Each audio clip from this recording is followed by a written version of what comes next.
Subcommittee, once I get my proper gavel. Right.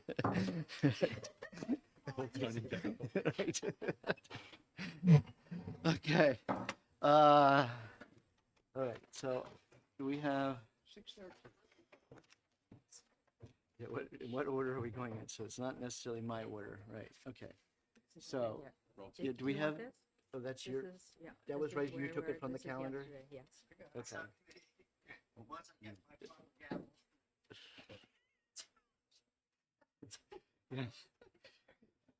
This is no, it's YouTube. Everything we do or say is preserved forever. Okay. 6:13, is that our first one? Yep, 6:13. Okay. All right, where's my 6:13? Okay, no, this is one we want to pass. Okay. Do we have any amendments, Insurance Department? Look at all these people here. Right. Okay. We're all good? We're all good? Okay. And who are the sponsors? You? You. Okay. You need- Okay. Okay. Here you go. Okay. 6:13. Okay.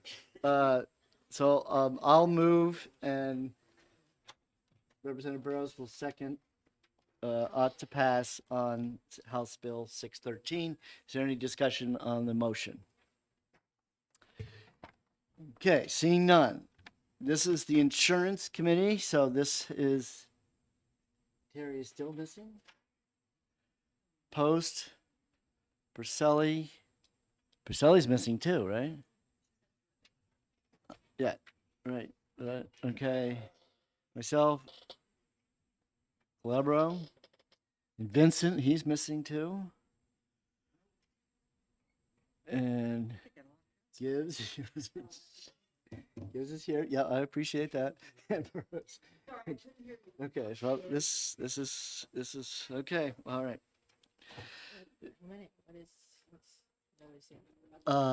Well, it seems that we are missing 3 people.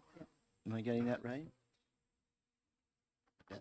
All right. So at this point, yeah, we may need a sub, but at this point, let's hopefully we won't need one, right? Hope to see how we do here. Okay. So all those in favor of ought to pass on 613, raise your hand. 1, 2, 3. Yeah, you're not on it. 1, 2, 3, 4, and 5. Okay. All right. 5 to zip. Okay.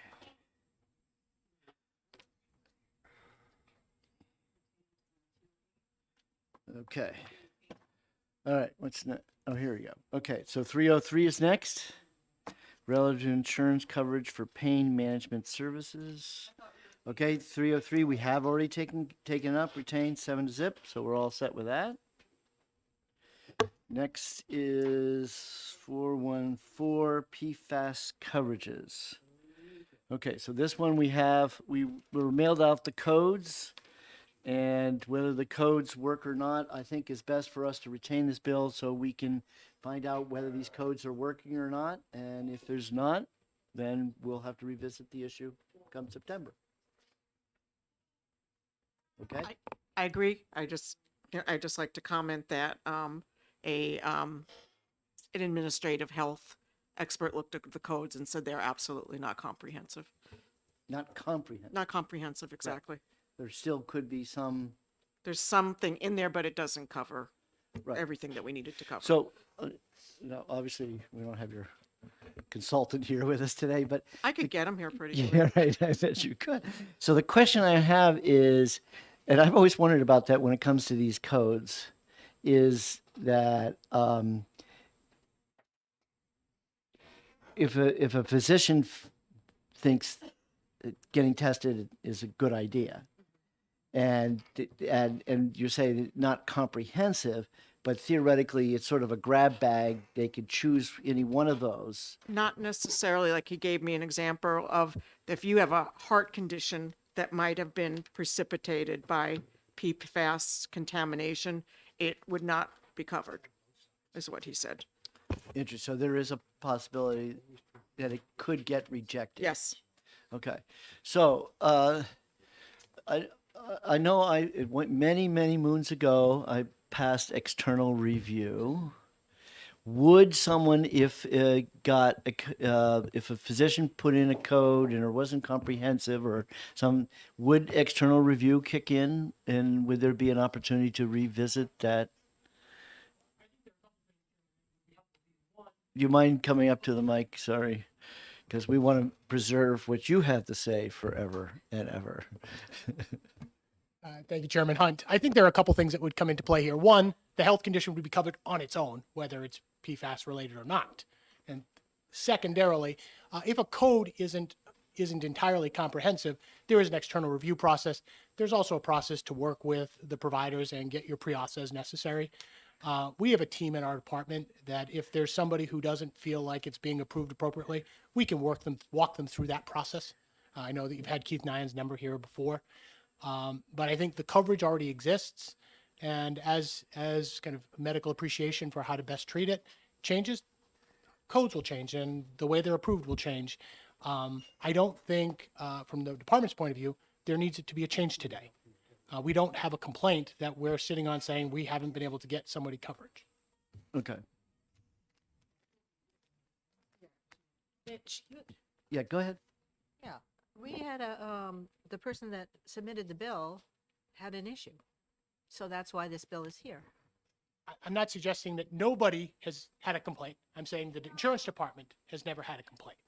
I would encourage that person, if somebody thought they had an issue, I would encourage them to talk to our experts so that we can interface with the insurance company and ensure that it's coverage. And the external review process is a determination of medical necessity, and that's where it would happen. Right, right. And so there are teams, internal and external to the department, that would help with those. Okay. Thank you. All right. So, I move and Representative Burrow seconds to retain House Bill 414. Any discussion on the motion? All those in favor, raise your hand. 1, 2, 3, 4, 5. Okay.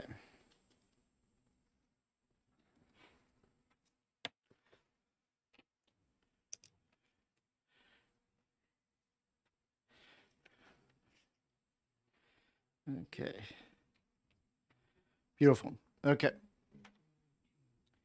319, establishing a committee to study an all-payer system of insurance for hospital services.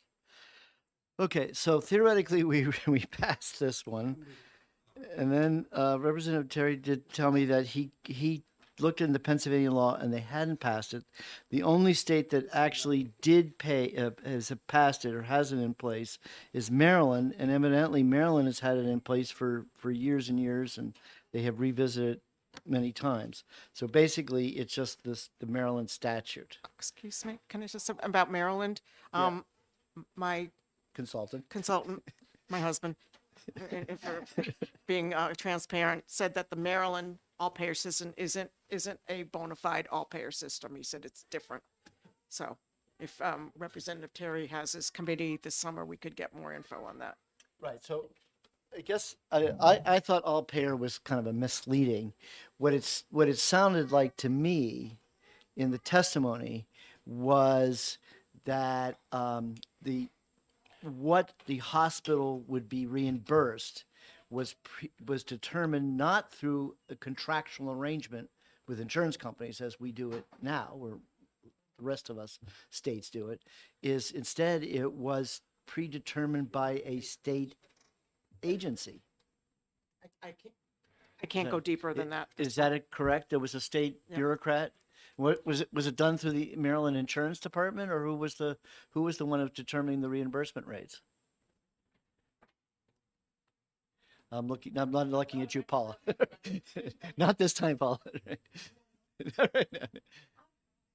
Okay, why don't you take a seat?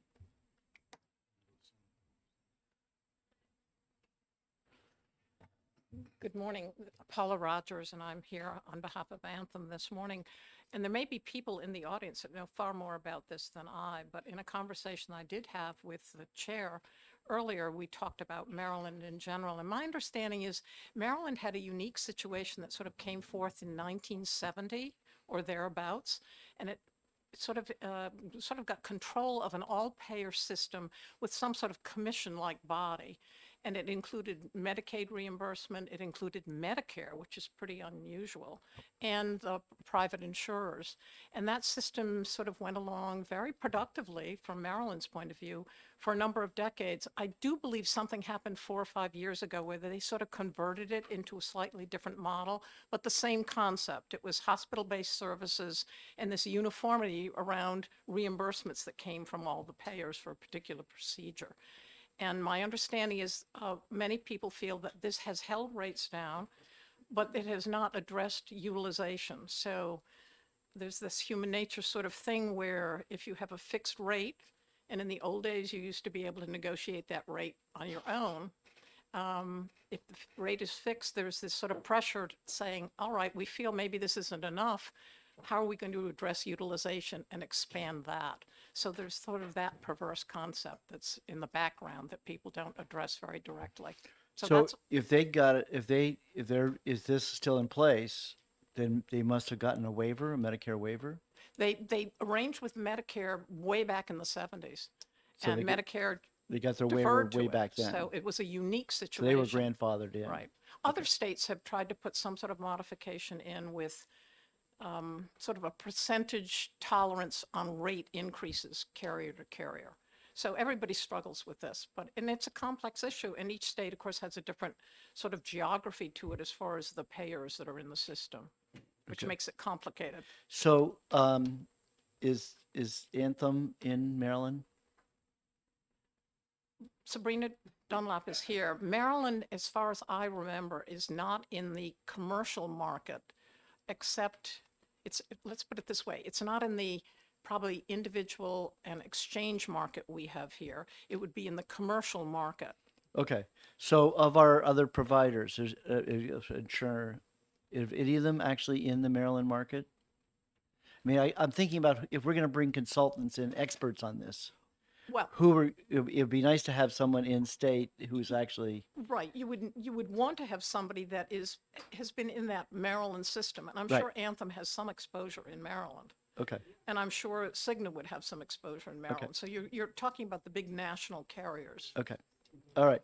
Now I have a card here from Laura Cooley. Okay, so just so you understand, Laura, this is a subcommittee, so you will not be testifying, okay?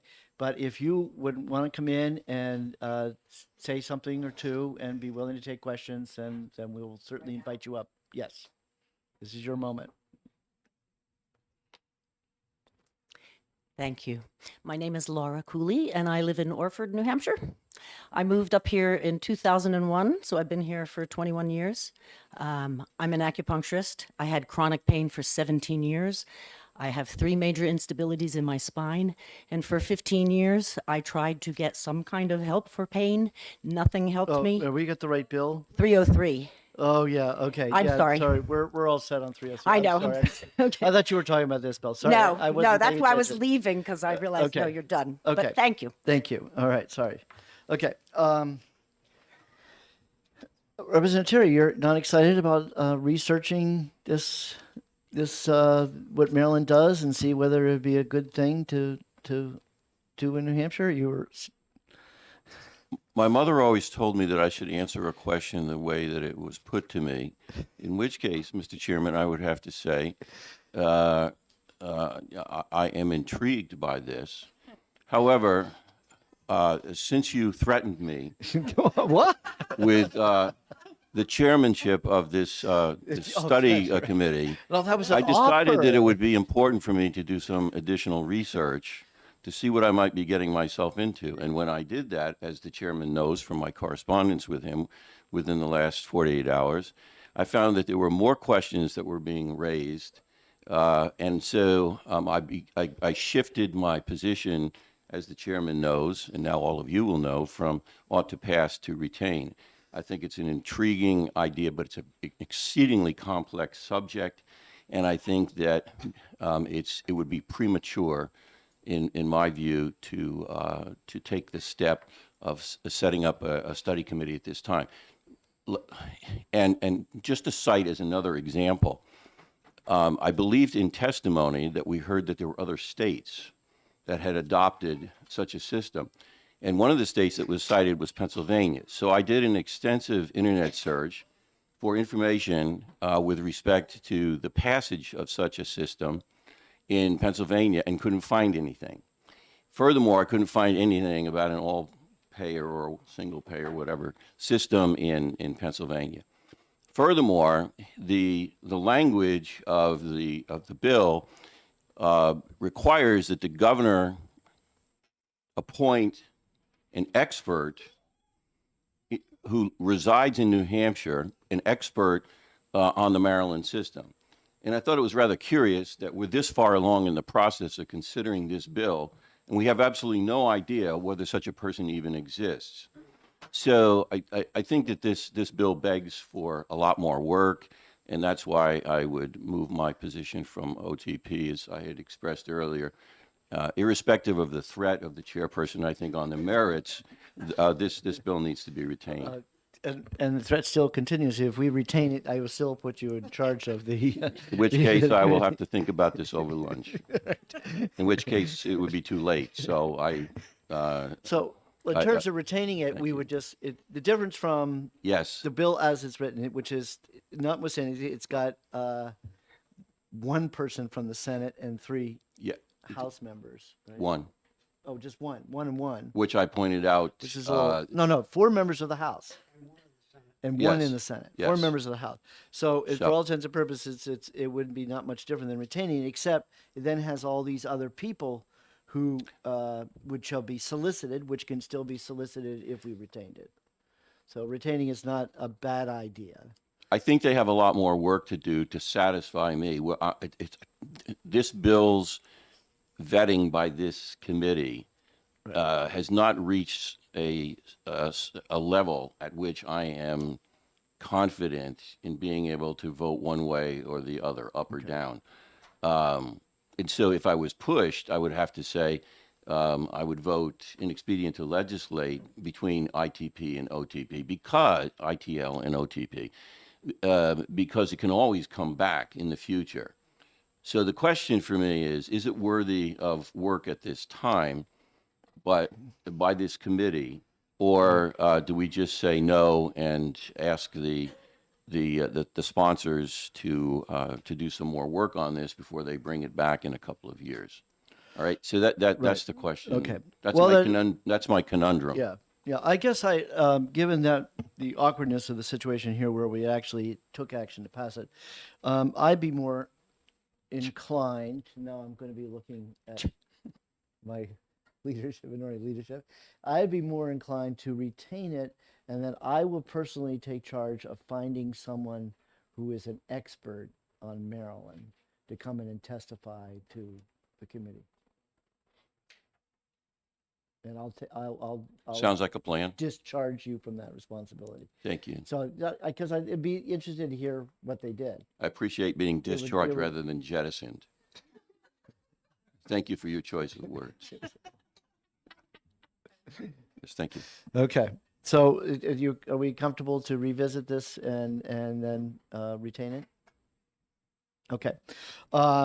So I guess to go through proper parliamentary, I move to reconsider our actions on the subcommittee's actions on 319, and I urge everyone to vote yes. So all those in favor of reconsidering our action on 319, please raise your hand.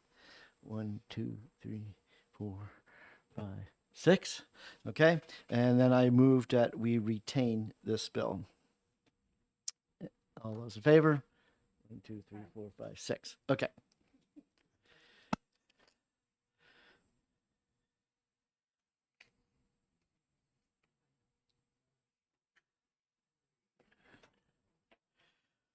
Okay. 353, Jobs and Interstate Commerce. And we've already retained this. Okay, it's already been retained. Beautiful. 389. And we've already retained it. I'm sorry that I just had the wrong list in front of me and I was so busy trying to make the list of what needed to be taken up that I didn't pay attention, do my homework. Okay, so the next one is 389. We actually already voted to retain it. Okay, HB 130. Now that one I do have an amendment for.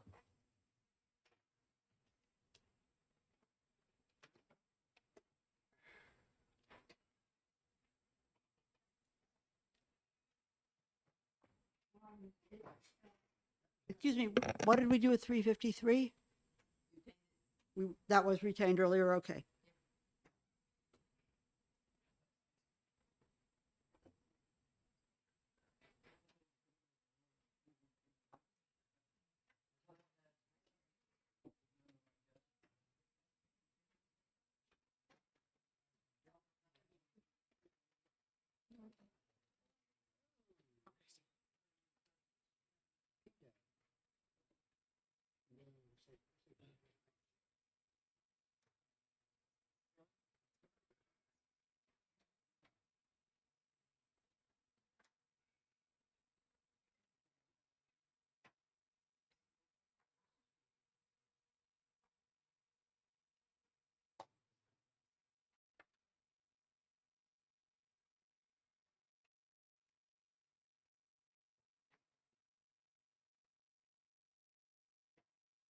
All right. I don't know. Okay.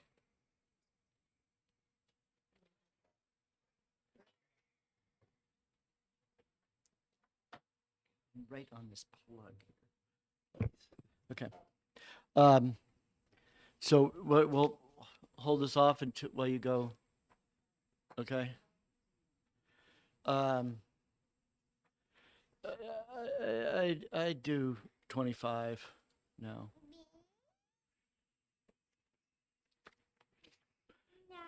So just I'll briefly describe what the situation is. This was the PBM study and affordability. I guess it's technically a drug affordability board. Now I'm not sure everybody heard about that the rules committee. Did you hear about what happened in the rules committee? Okay, so yeah, this. I guess it was I on were we on vacation? Did this happen last week, or I guess it was just after we left. But anyways, the rules committee got bogged down on the funding problem because the way the bill was written, it was an assessment, the fee assessment, and they have just have ruled that that was not really a fee. That was an inappropriate assessment system. And so that the right way to do it is it needs to be paid for out of general funds. The governor does have some money in it in his budget, I'm told. I don't know if that's anybody here can confirm or not confirm that for me, but so TJ, okay, so there is money in there. So the question is, we need to fix the statute to which I think it would, is that in House Bill 2? Have you guys, is that the language would be in House Bill 2, wouldn't it? So it theoretically, so there was two parts. The one part was that, and then the other part was the penalties. The issue, it has penalties in it, which it was giving an inappropriate board, kind of a penalty system. So the amendment that I have is to turn it into that it could be general fund, the money will come from general funds or from contributions, because clearly New Futures and ARP, there were people who are interested in this study, so that they might be able to find some money to help the study. And then B was just to remove the penalties. So I'll wait till I have the amendment and we'll take it up at that time. I just want to say, I've been in contact with the sponsors and they're not comfortable with that amendment. They would like to retain it to review alternative funding sources. They're not completely comfortable with the idea of it coming from general funds, or At all. possibly because they're concerned that they'll, how long are they going to be funded? Oh, okay. Well, it'll be the next 2 years, the biennium. Okay, they would like to retain it so that they have time to really do some more work on Well, my funding. only concern with that is that means, okay, that one means that if there was money in the budget and did get, it would have to then be in the trailer, House Bill 2. You really want to vote for House Bill 2? No, I'd like to see your amendment and Okay. possibly phone a friend. Okay. Perfect. All right, so we'll wait till we get that. We'll come back to that one. Okay. At this moment, we're not gonna take it up until we have this amendment and we can think about it.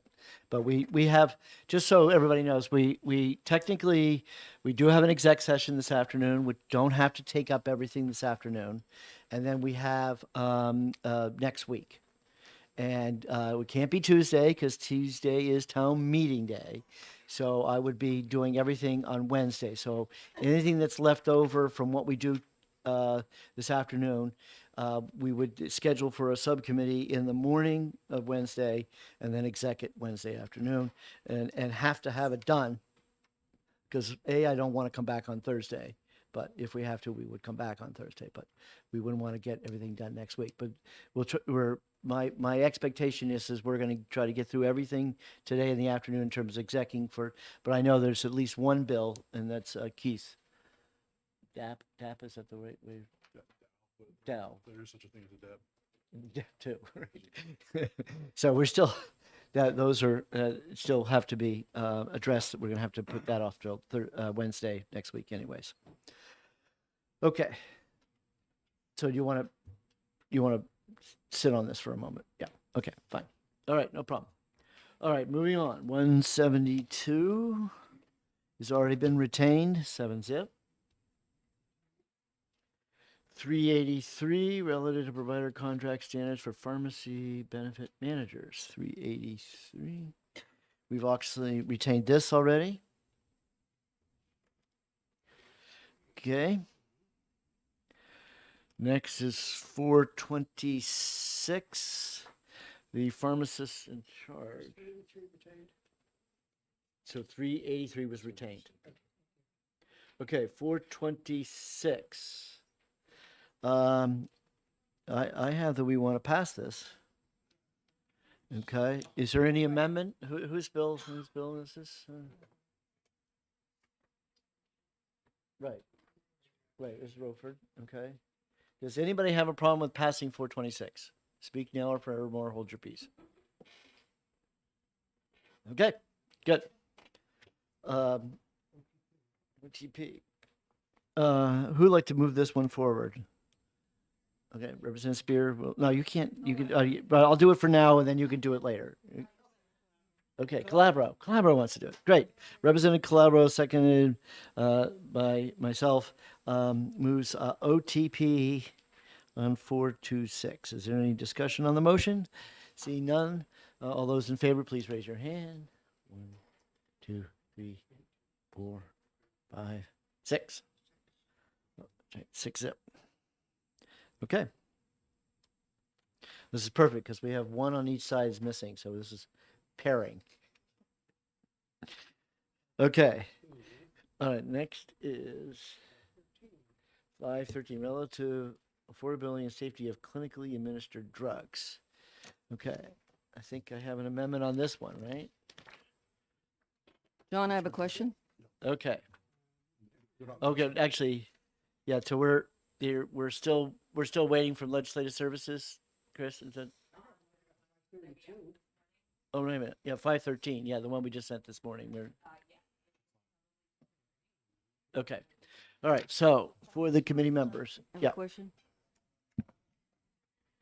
Based on what we heard in the hearing, we have one set of people that can get the drug, get their medication, the infused medication at a clinic or a hospital, and the insurance companies will pay for it, but depending on their coverage. Did we ask the insurance company specifically, do they have a problem with the rate? And they said no. We were told that the rate was higher, and maybe as much as 4 times higher than what it would be if they had the medication delivered to the patient and then the patient brought it in. That is referred to as brown bagging, so I don't want to have to keep saying that over and over again. The other class of people, a group of people, were people who are receiving the medication at home and they're bringing it to the clinic. They pay, the insurance company pays a lower rate for that situation. We have a situation in the, and people have been doing this apparently for years. And, thank you, and the delivery of the medication to the individual is often the same delivery system as delivery, I mean by like mail. I don't mean injection. The supply delivery is the same delivery as the people in the hospitals. They're getting it through the same delivery system. So what we're seeing essentially is a medication that can be delivered two different ways, one of which is cheaper than the other, and that the insurance company is okay with either delivery. Now, here's my question.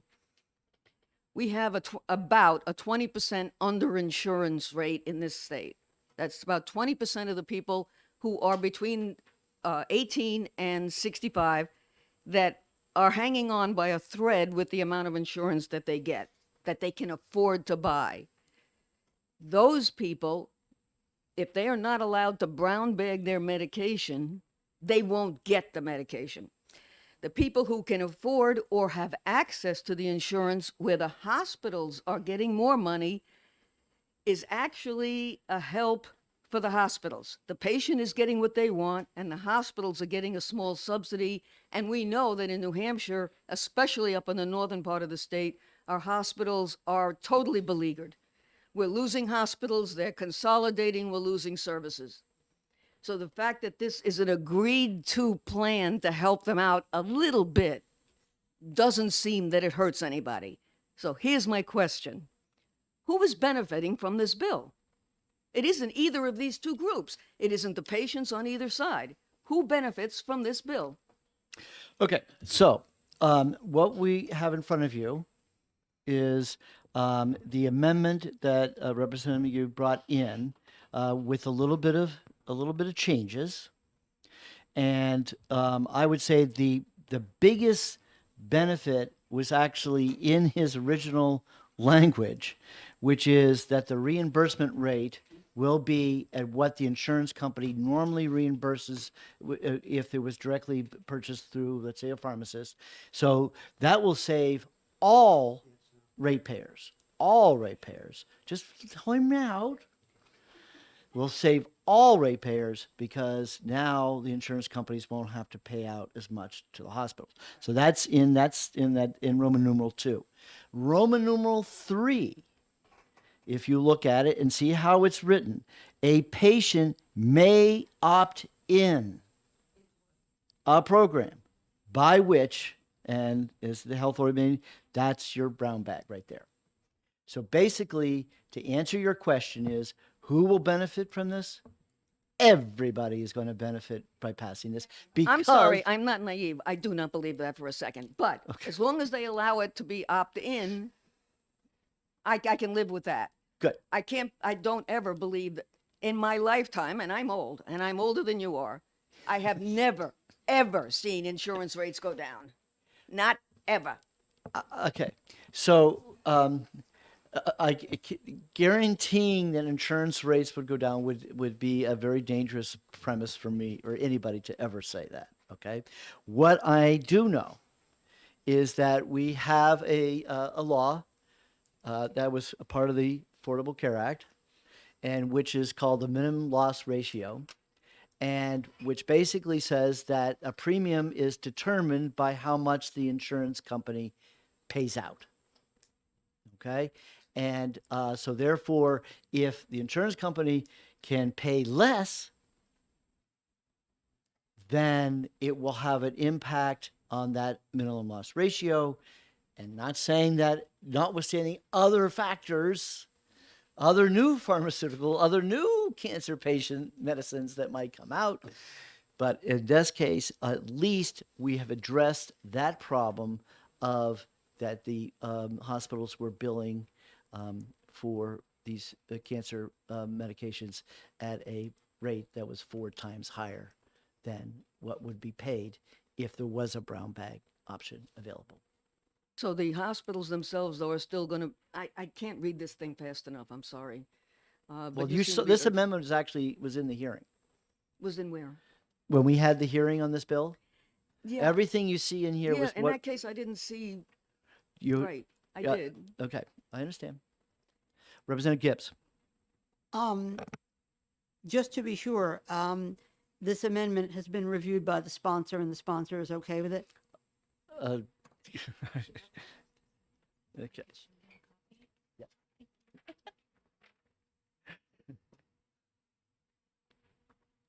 Okay, anybody other? Do we know- He's getting it. We're getting it to him. Oh, Stand by. okay, sorry. Okay. Any other questions anybody have? Okay, go ahead. Something was said that I take umbrance with. There are people with the ages of 18 to 99, essentially, who are able to, without insurance, without any insurance, to go to a federally subsidized clinic, an HRSA, and get medications. There are pharmacies within those clinics that will reduce the price of those. They are federally subsidized to be able to do so. I have never seen anybody paying more than $150 for a large Wowee. specialty pharmacy drug because of that. Okay. So there are places for them. I would tell you that I am one less provider in those clinics. So, and they are leaving like everywhere, but there is a place for them to go. Great. Yes. Oh, the Hospital Association might want to weigh in. Yes, come on up. I'm sure you did you get a copy yet? Have you gotten a copy? Okay. We don't have a formal copy yet.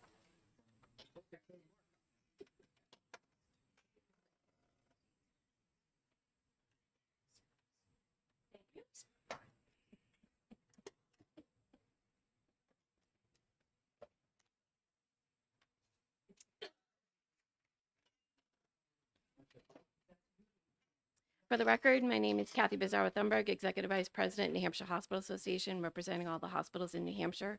Thank you for the opportunity to speak to this work session on House Bill 513.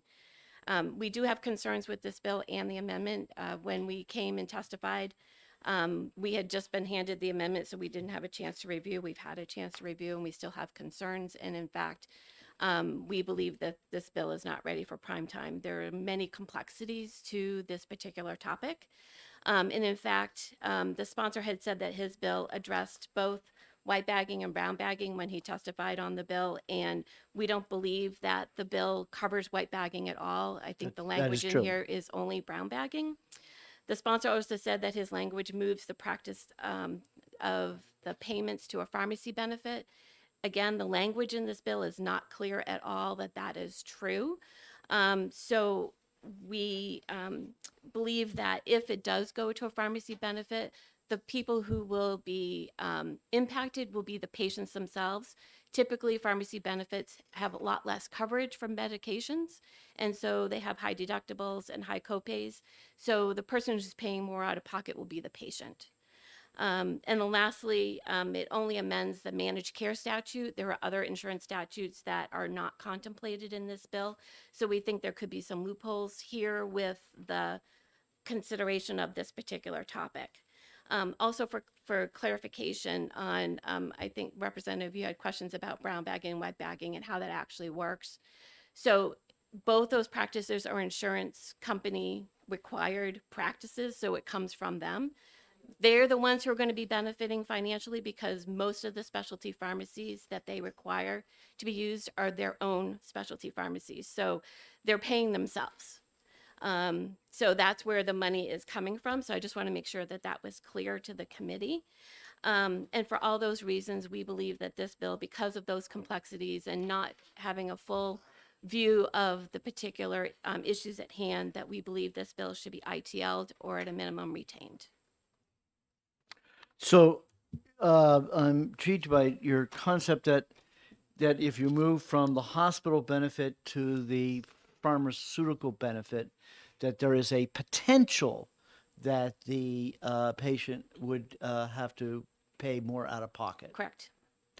But then again, that really is determined by whatever health insurance plan they happen to have. Right, but knowing how the insurance industry is going, most of the pharmacy benefits are pretty minimal for some of them, and I think there should be a really in-depth review of pharmacy benefits to ensure that the patient is not harmed in this practice. So, would you agree with me that the insurance department should be able to evaluate that, to like do a fiscal note to I see would whether think that that be they true? should, yes. Okay. Couldn't the insurance department do a fiscal review within a week? Okay. So we will take this amendment up next week. Thank you. Is that agreeable to everybody? Okay.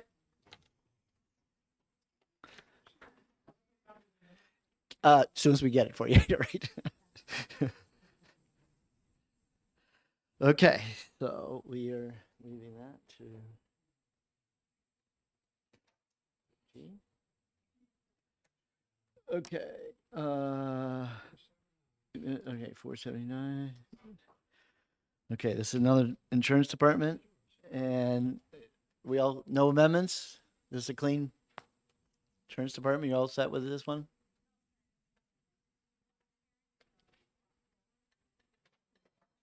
No, right, so we're all set as it is. Is there?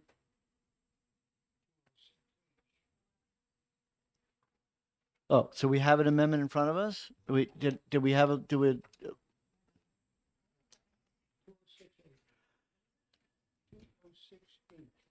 Oh, this was introduced at the hearing. Okay. Okay, yes, all right.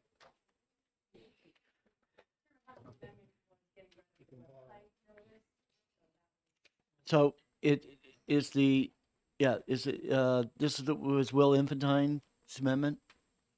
Okay. All right, so first we'll discuss this amendment, which I guess was handed out at the hearing. And so I'll move, and Representative Burrows will second the amendment. Is there any discussion on this amendment? Excuse me, this is to get rid of the website, did I hear that? Yeah. And, It was handed out at the hearing. and the reason? Okay. Could you just refresh my memory as to why? So do you mind? Come on. Come on down.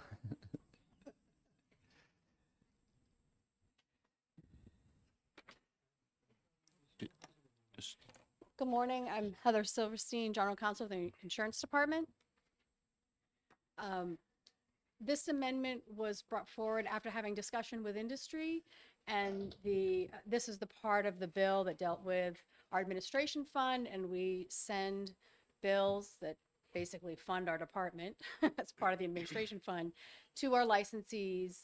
And the original bill had us either posting on the website as a way to provide notice for the billing, or by email to the email that the insurer had provided the department.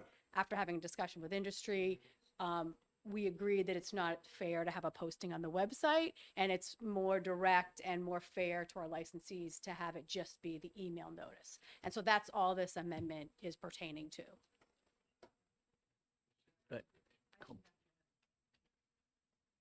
Would you like, we can have copies made? Okay. So, Mr. Chairman, now that thank you for refreshing my memory. It almost, because I support this, it almost becomes a moot point to ask why it was there in the first place. It seems inappropriate that it would have been on the website for the whole world to see when it's actually a party that owes a certain amount of money. You're going to notify that person personally through email. So we're fine. That's good. Yes, that's how that's Right. how So that to amendment. save time, I'm not going to even ask you what the thinking was in posting it on the website. So that's not a question. Thank you. Okay. All right. I guess we're all Okay. set? Thank you. Thanks. So we'll wait to take action on that. Well,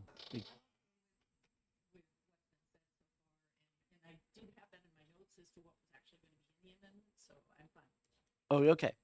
All right. So I move that we approve the amendment number 206H. 206H.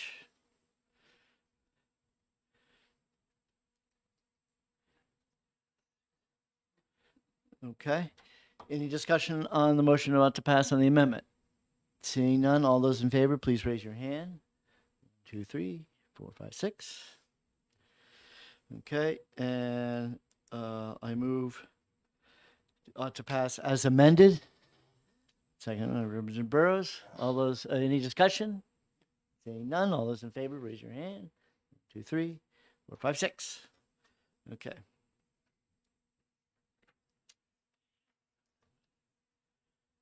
Okay. That was 479. The next one is 210 relative to fire insurance contracts. Okay. Right, everybody's okay with this one, right? We're all good? Yeah? No amendments on the hearing? Okay. So I will move, Representative Burrows, second ought to pass on House Bill 210.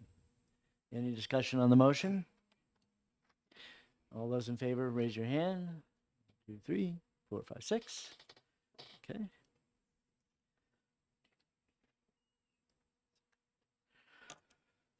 Okay. 249. Establishing regulatory standards for pet insurance industry. Okay. So we have an amendment on this bill. And to make sure we have the right amendment number. 697.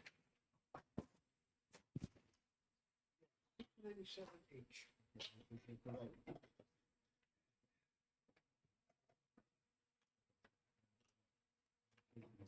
Oh, this is the wrong. That's the wrong. No, there's March 6. Uh-huh. Right here.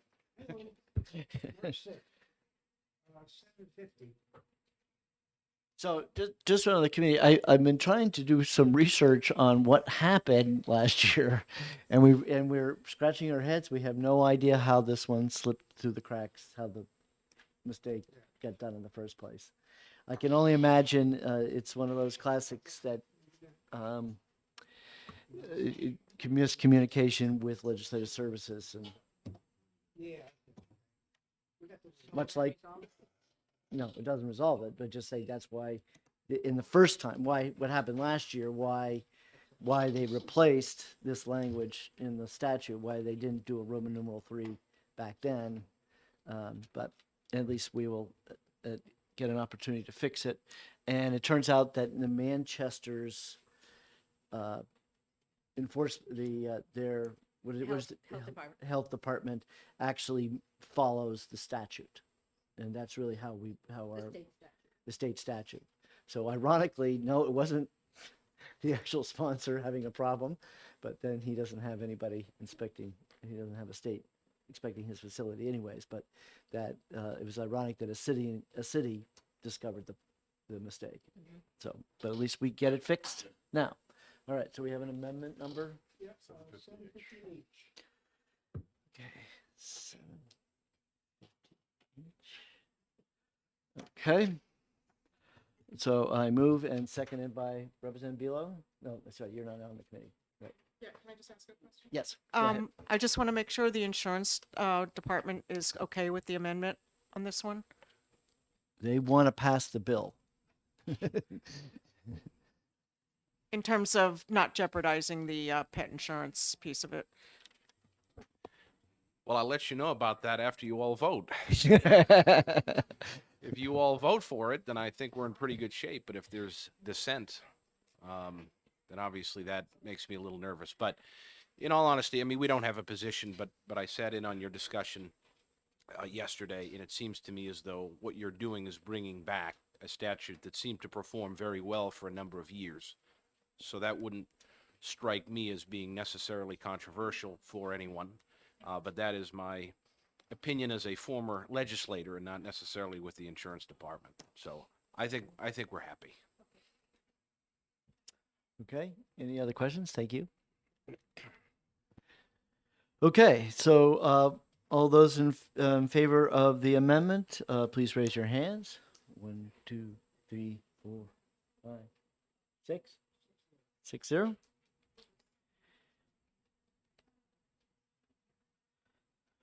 Okay. And the underlying bill, there was no need to change that since it was model legislation, right? We're all set with that.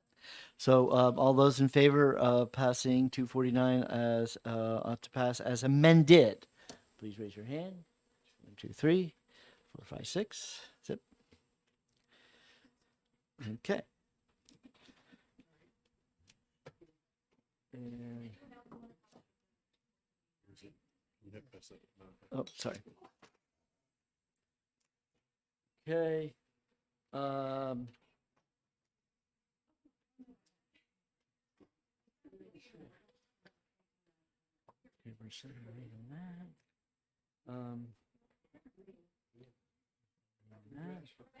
So we're just down to the last one, 304.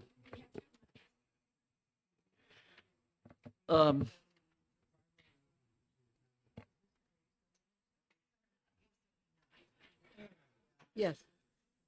All right, so Thank you. 304,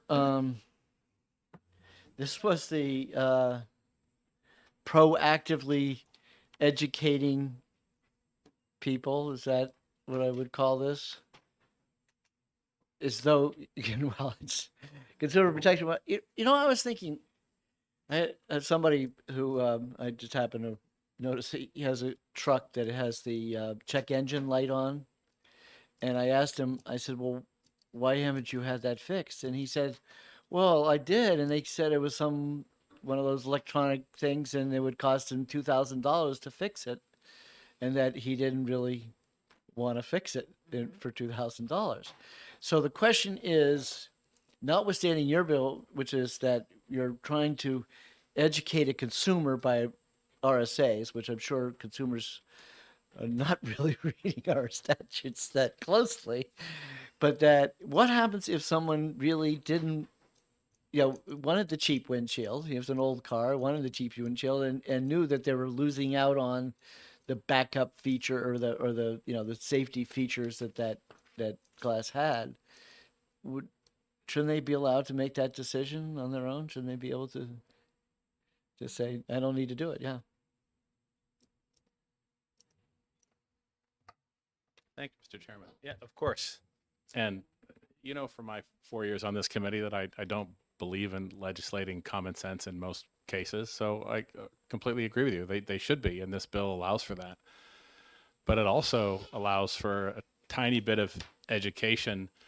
Like Representative Spears pointed out, most people, like I was, had no idea that they could be incurring a pretty huge cost and a pretty dangerous situation with loss of their collision sensors and their radar sensors and all the other things. After the public hearing, I got flooded with emails, and I'm guessing some of this committee did too, because a number of different online places picked up on this bill being in front of this committee. Glass Bite and various auto collision rags around the country, and said, we're glad it's being addressed. So I was surprised at how many other people and industry places were happy, reputable repair places were happy that we were considering this little bit of notification. And my general political philosophy that I don't go looking for problems to solve that are doing just fine or unnecessary consumer protection, or I generally believe in, buyer beware and do your research and things like that, because I do it myself. And this came as a complete surprise. And when I was approached about sponsoring this legislation, it wasn't front of mind. I didn't sponsor this legislation because I had a glass crack and I thought, oh, we need a bill because of this. somebody came to me and said, there's an industry issue here, and I happen to have already experienced it. And I thought, wow, this really actually is a problem. I didn't realize how big of a problem it was. I did go through it myself. So the two came together, and that's how the legislation came to the committee. Right. And then even more came out. So that's the But you, little bit of the backstory. but when you talk to your insurance company, they did tell you, by the way, make sure you get the right glass. My particular insurance company, as I mentioned, it happened to be Geico. And Right. I found out later that some of the big ones like Progressive said, we require, in order for you to be reimbursed by us, that you use the right kind of repair shop. So they did. But plenty of people pay out of pocket for something like a glass repair. And so they go looking around for the cheapest provider. And some glass repairs can be done very inexpensively, as I'm sure you know. It can be almost a commodity service.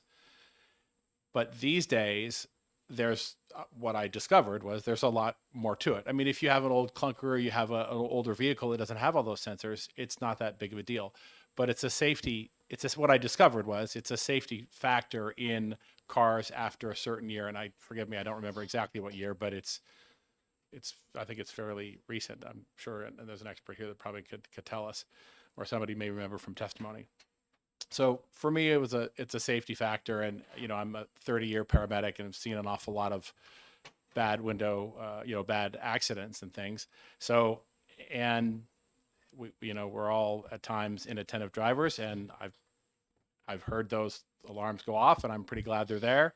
Pretty glad I have those sensors. Probably won't buy a car again that doesn't have them, and I'll probably make sure my glass gets calibrated if I get another window chip.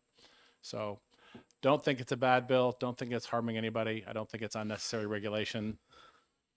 And I'll be happy if it saves 1 or 2 lives if somebody gets their window calibrated when otherwise they might not have.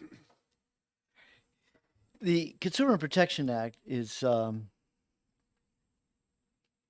generally is designed to make the consumer whole when they've been harmed. Mhm.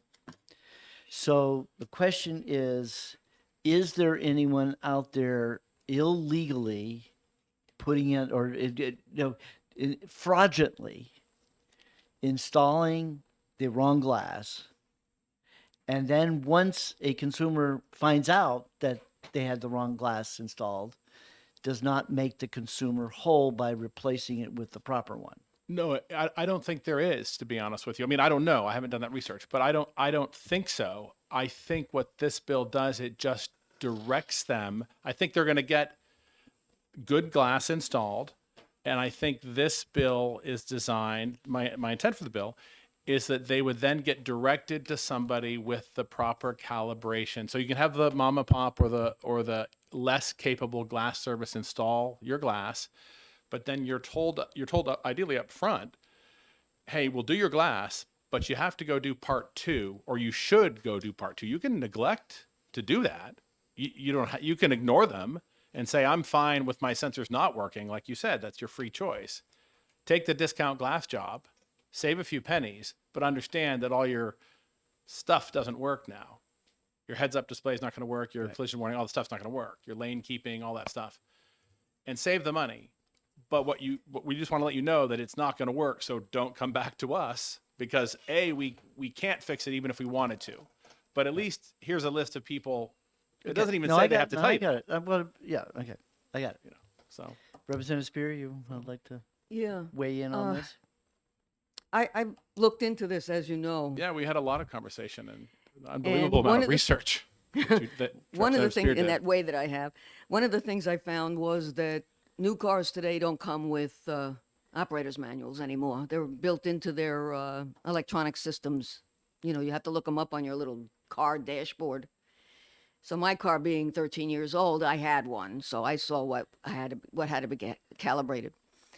But what I also found was that there's a whole lot of other things that can cause those cameras to get misaligned. The camera is built into the rear part of the rear view mirror up at the top. It's not part of the glass, it's part of the rear view mirror. If that gets jostled, it's going to be out of sync, right? It's not going to see the little dots in the right place where it's supposed to see them. So replacing the glass certainly moves it around. but so does a wheel alignment. So does hitting a curb. There's a lot of things. So if we're going to do this, if we do this bill, I think it's got to be a little broader.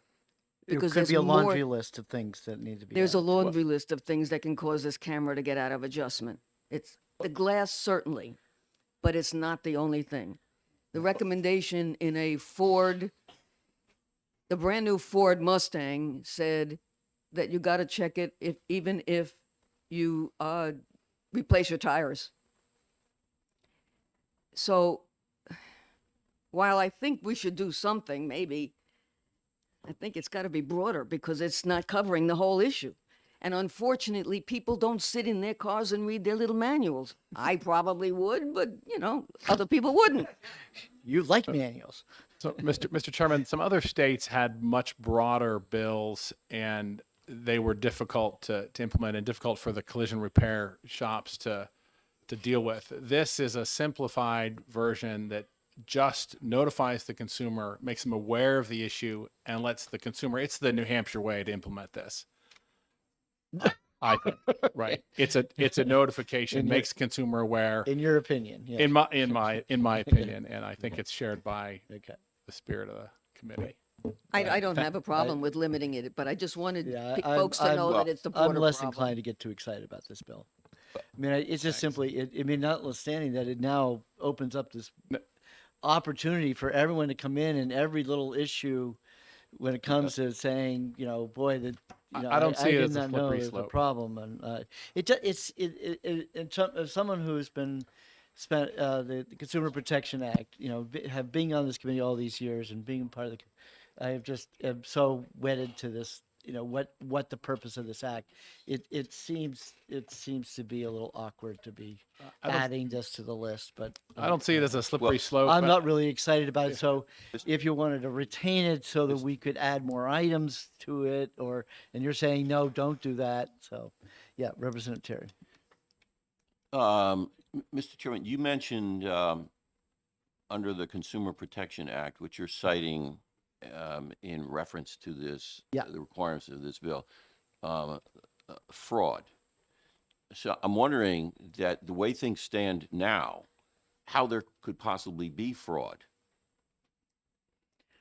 A consumer goes in and gets a windshield replacement, and the repair shop puts in a different windshield, one that wrong- doesn't have all the bells and whistles, right?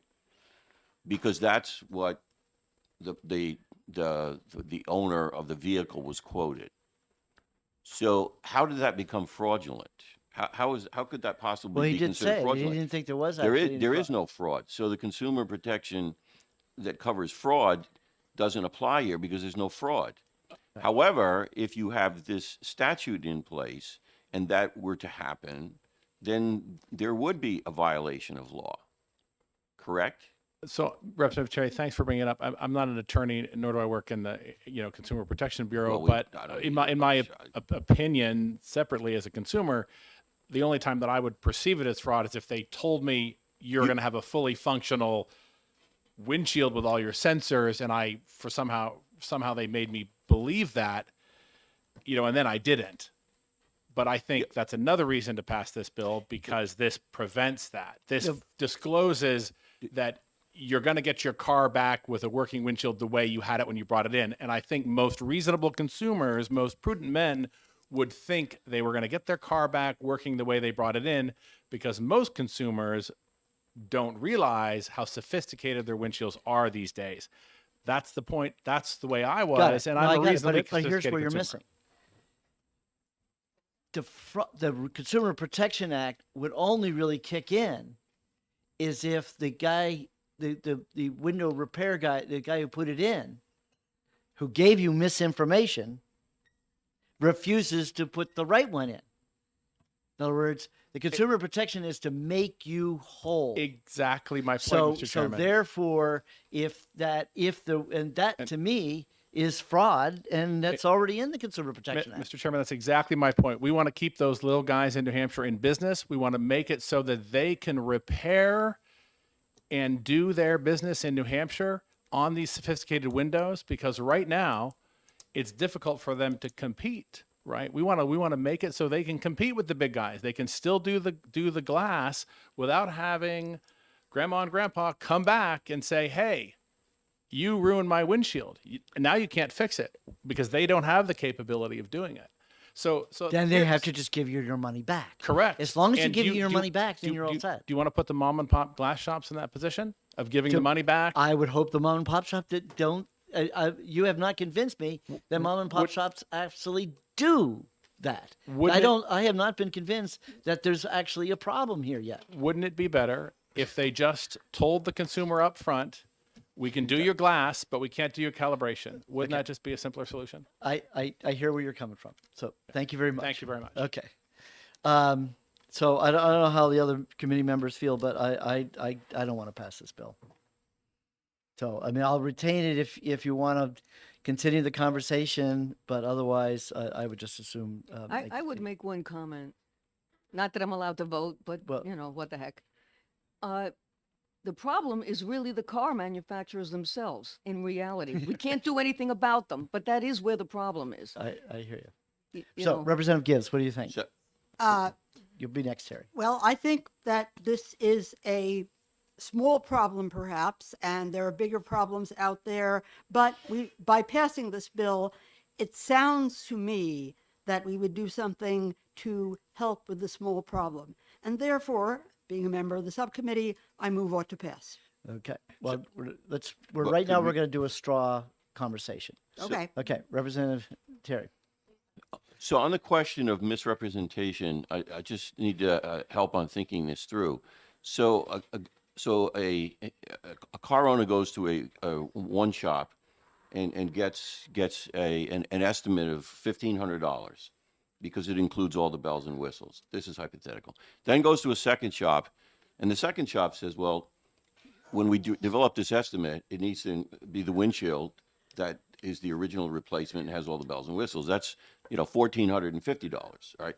Then the consumer, the owner of the vehicle, goes to a third shop, and the third shop says, we can do this for $1,000. Now, at the third shop, the third shop is not going to provide the windshield that has all the bells and whistles, but just a plain windshield, right? Now, the consumer doesn't ask any questions, looks at the three estimates and says, okay, I'm going to go with the one for $1,000, right? I don't understand how that becomes misrepresentation, because there was no requirement that the owner of that shop provide an estimate that supplied original equipment, shall we say, windshield as a replacement. Correct? Okay. So that happens. Now, so that's point number one. Point number two is in the form of a question. I'm trying to remember anybody that was against this. It seemed like even everybody that testified said, we're fine with this. We think this is a good idea. So whenever I'm considering a piece of legislation, I'm wondering who's for it and who's against it. And right now, other than a philosophical, if I may, characterize the concern about this bill, other than a philosophical concern about not wanting to have yet another statute on the books, I'm not really hearing any substantive opposition to the bill by any party concerned. What am I missing here? Except me. Well, I didn't want to personalize this. Yeah, but well, I think it's philosophical. I'm right? philosophically It's opposed to this bill. philosophical. I'm philosophically opposed to this bill because I think it's prophylactic and it's totally unnecessary. And yes, all the people who want it are all auto glass people who are doing it anyways. So I mean, the only time we pass legislation is when we're trying to solve a problem that's real, that's happening. But we don't have any evidence that anybody had the wrong windshield involved. So if you had 4 children and all 4 came to you and asked you for the same thing, and you said, I don't believe this is necessary, how do you think your 4 children would feel? So we have a constituency out there that says we would like this, and we're saying no because we're philosophically opposed to this. So I haven't made up my mind. I'm just kind of I'll turning give this you an over example. and over I'll and give over. you an example. What about your children, though? Because that was the I prior don't want to talk question. about my children. You don't- The example I'll give you is that this committee has, in the past years, have had legislation to license home construction contractors. And yes, it's amazing how many contractors come in and say, that's a great idea to license us. Yeah. Okay? And yet this committee's never passed it. And why?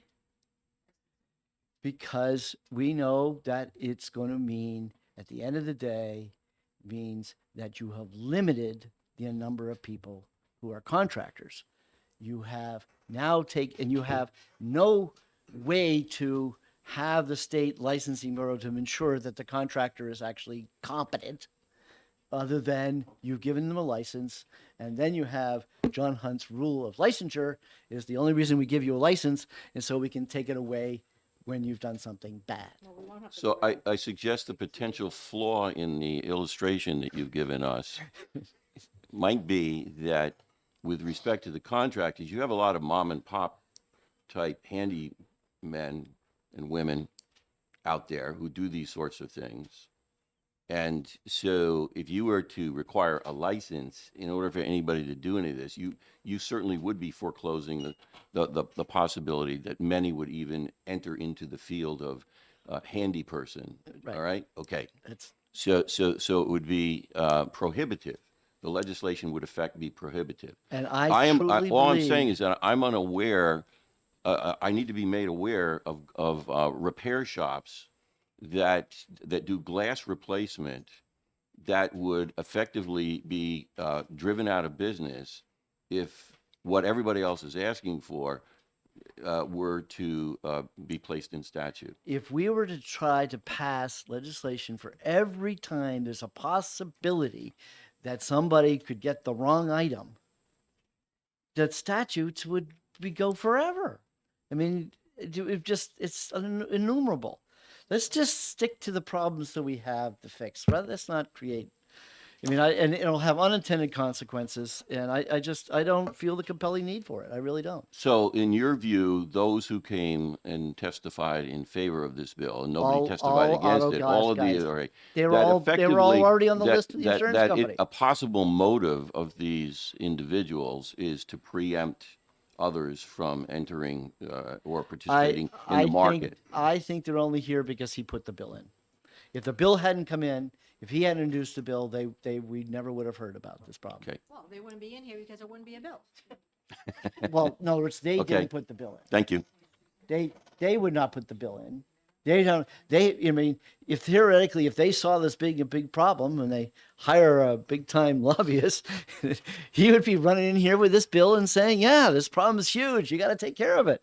But that's not what happened. He put the bill in and so they all say, well, yeah, we agree. Yeah, this is a good idea. Pass that. And I go, no, I just don't pass things. Do we have any idea if there are I unintended? could be the minority. I could be the only person in this room. Let's take a No, vote. no. Take a vote. No, I just wonder, are you aware of any deleterious consequences or unintended consequences that have? Okay. That's, So I you're find- you're inclined to pass it. Is that in my hearing? Are you inclined to pass it? Or are you inclined to maybe listen to? well, what I I'm don't trying want to say? have to be put on the commission. We're doing a straw poll now. So we're doing a straw poll. So I Representative I Putz. see this as harmless. Representative Putz. The only email I got on this bill was from a class person, and they said there's legislation that passed in Maryland, Okay. and that it's Uh-oh. currently in the House at Massachusetts. So Okay. it's not all over the country. And I will say that I bought a used vehicle, and that dealer walked me through everything on my car because he said there's sensors and everything. So we are made aware when we purchase a vehicle. Not always. So you're inclined that we don't really need this legislation? I don't. Okay. Representative Putz. I think that it is not would be harmful, and I'd rather see people be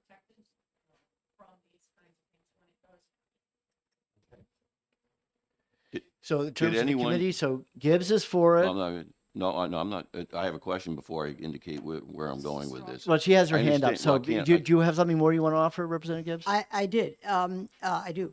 In reference to dealers walking people through it, I'd like to go back to the point that I made earlier in the hearing, and that is that recently found out that people are now buying cars online and they don't necessarily have a dealer to walk them through it, just as they may not any longer have a manual for their new car. So some people may find out and other people may not.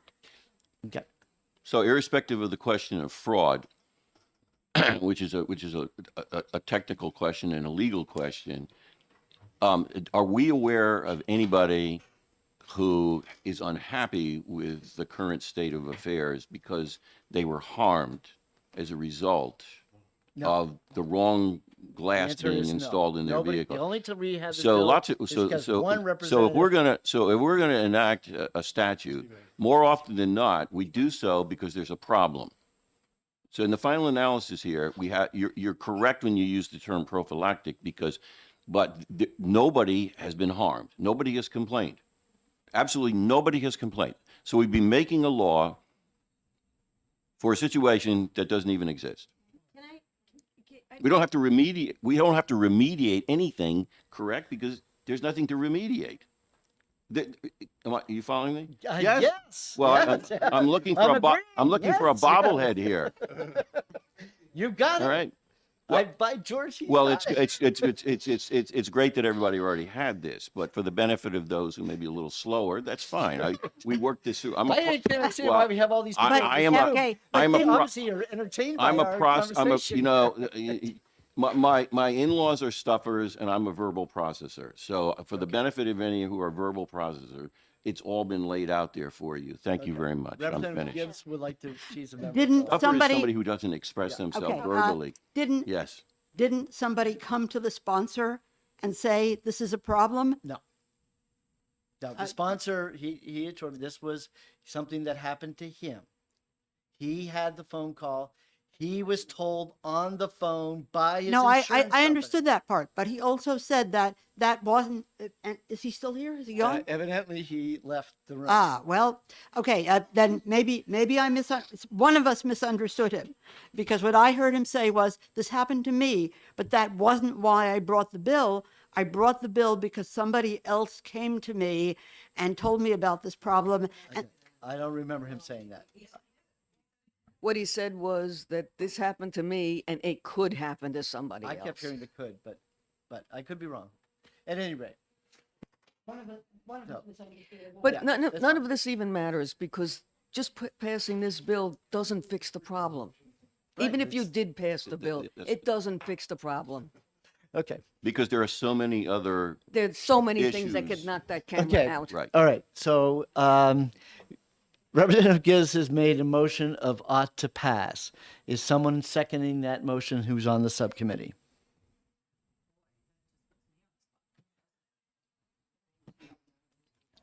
Seeing no seconding. Oh, okay. You will. Okay. So, the motion is ought to pass. All those in favor, please raise your hand. 1, 2. Okay. All those opposed?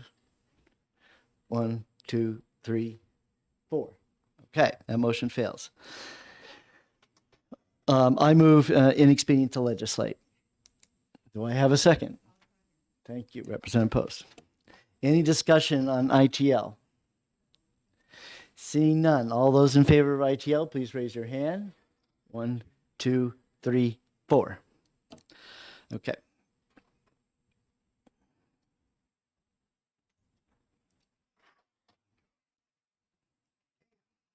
All right. Okay, so that takes care of everything. And I'm now looking at the room. I'm seeing a lot of people here. I think are all still here for 1:30. So, 1:30. So just so you all know, at this point, 1:30 it will be on the calendar next Wednesday morning for a subcommittee, and potentially exec Wednesday afternoon. And at that time, Wednesday morning, the insurance department will tell us if there's if there's a physical impact to patients with the amendment as we now have. Is it- We'll try to give you that information today if you think you can bring it to executive session. I'll expect the Well, I just assume put it off for a week. You know, I appreciate your diligence on that, Factor. But at this point, I think it's fine to put it off the next week. What are we doing with 172? And then 172, we are retaining that. Okay. We've already retained that one. That's the one that was the one that repeals the whole thing, right? That was the one that's going to repeal the drug affordability, and we decided to retain that.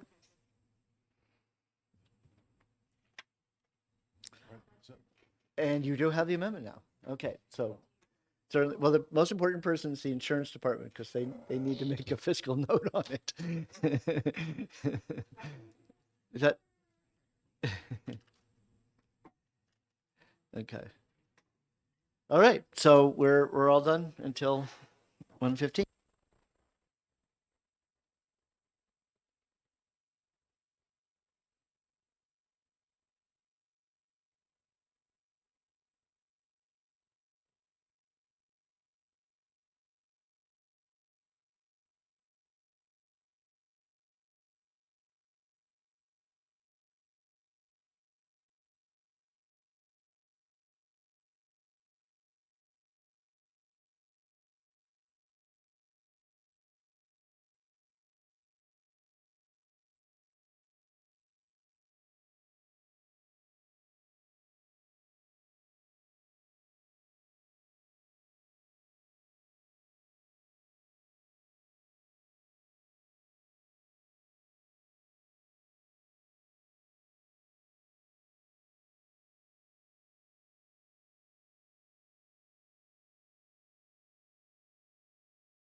Okay. So, I guess first we have some guests today. Active Retirement Association, an outreach function of the University of New Hampshire Division of Continuing Education. Welcome.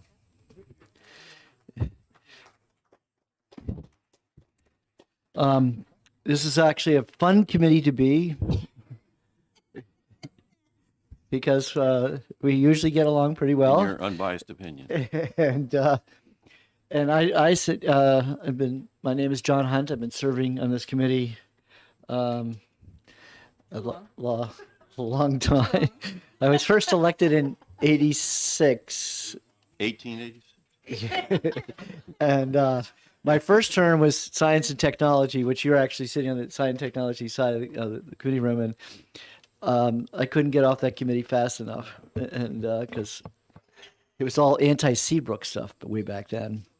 And then but then there was this other committee, and that they seemed to have a lot more fun, and because it was interstate banking was the big issue, and they seemed to have an event every week. They were at events, and so I said, well, I want to get on that committee. And then over the years, this committee has expanded in terms of its realm of issues. So we picked up liquor and condos and trusts. So it's a little bit of everything when it comes to this committee.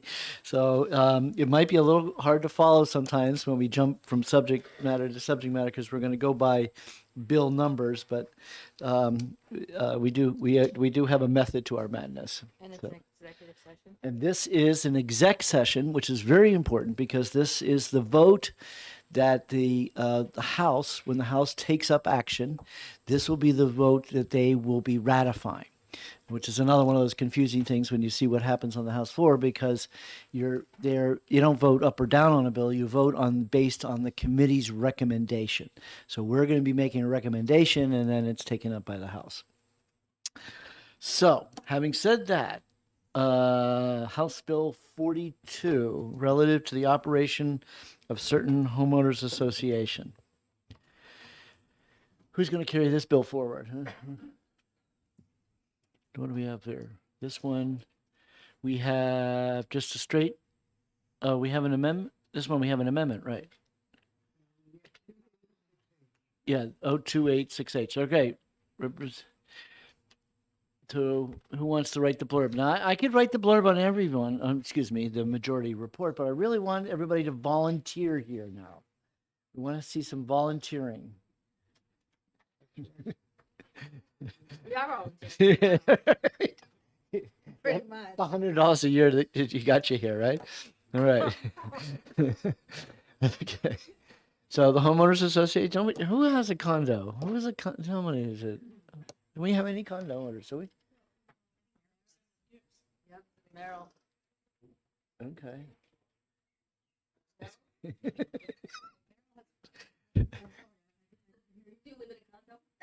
Okay. So, do you like to make to write recommendations? I can help you out on writing the blurbs, but. Okay. I'll move. Exactly, looking up the amendment when I I didn't gotcha. hear you. Okay, So I'm cool. really not ready to do that. I'm sorry. Okay, so I'll move, and Representative Burrows was second, ought to pass on the amendment number 0286H. And this amendment, what did this amendment do? This, what do I have? You have a copy? John, you have the bill?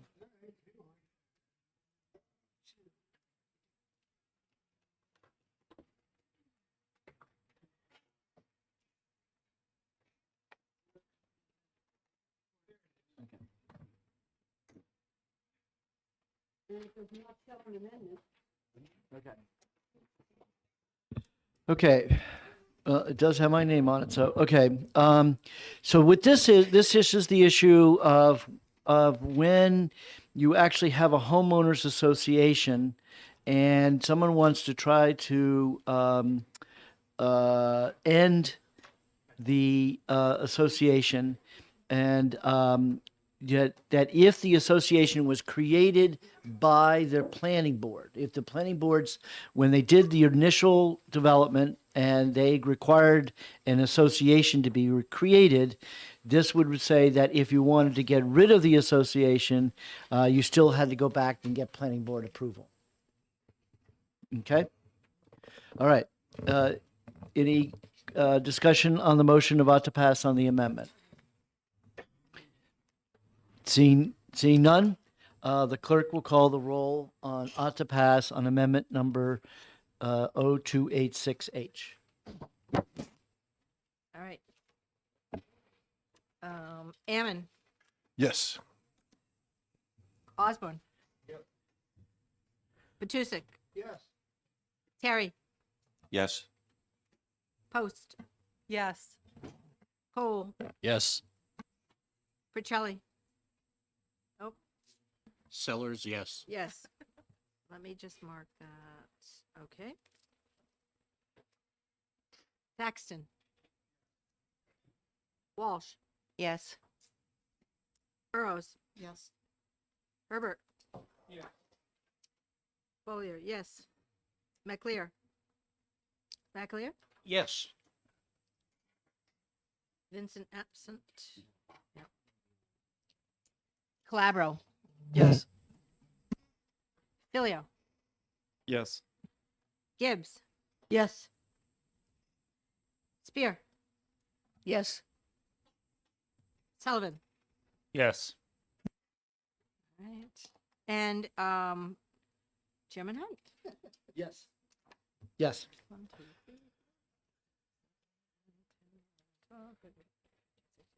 19. There are 19. 19-0. Okay, the vote passed 19 to 7. Representative Hunt, seconded by Representative Burrows, moves ought to pass as amended. Is there any discussion on the amendment? Seeing none, the clerk will call the roll when Oh, she's ready. Yeah. Okay, and Burrows. OTPA. All right.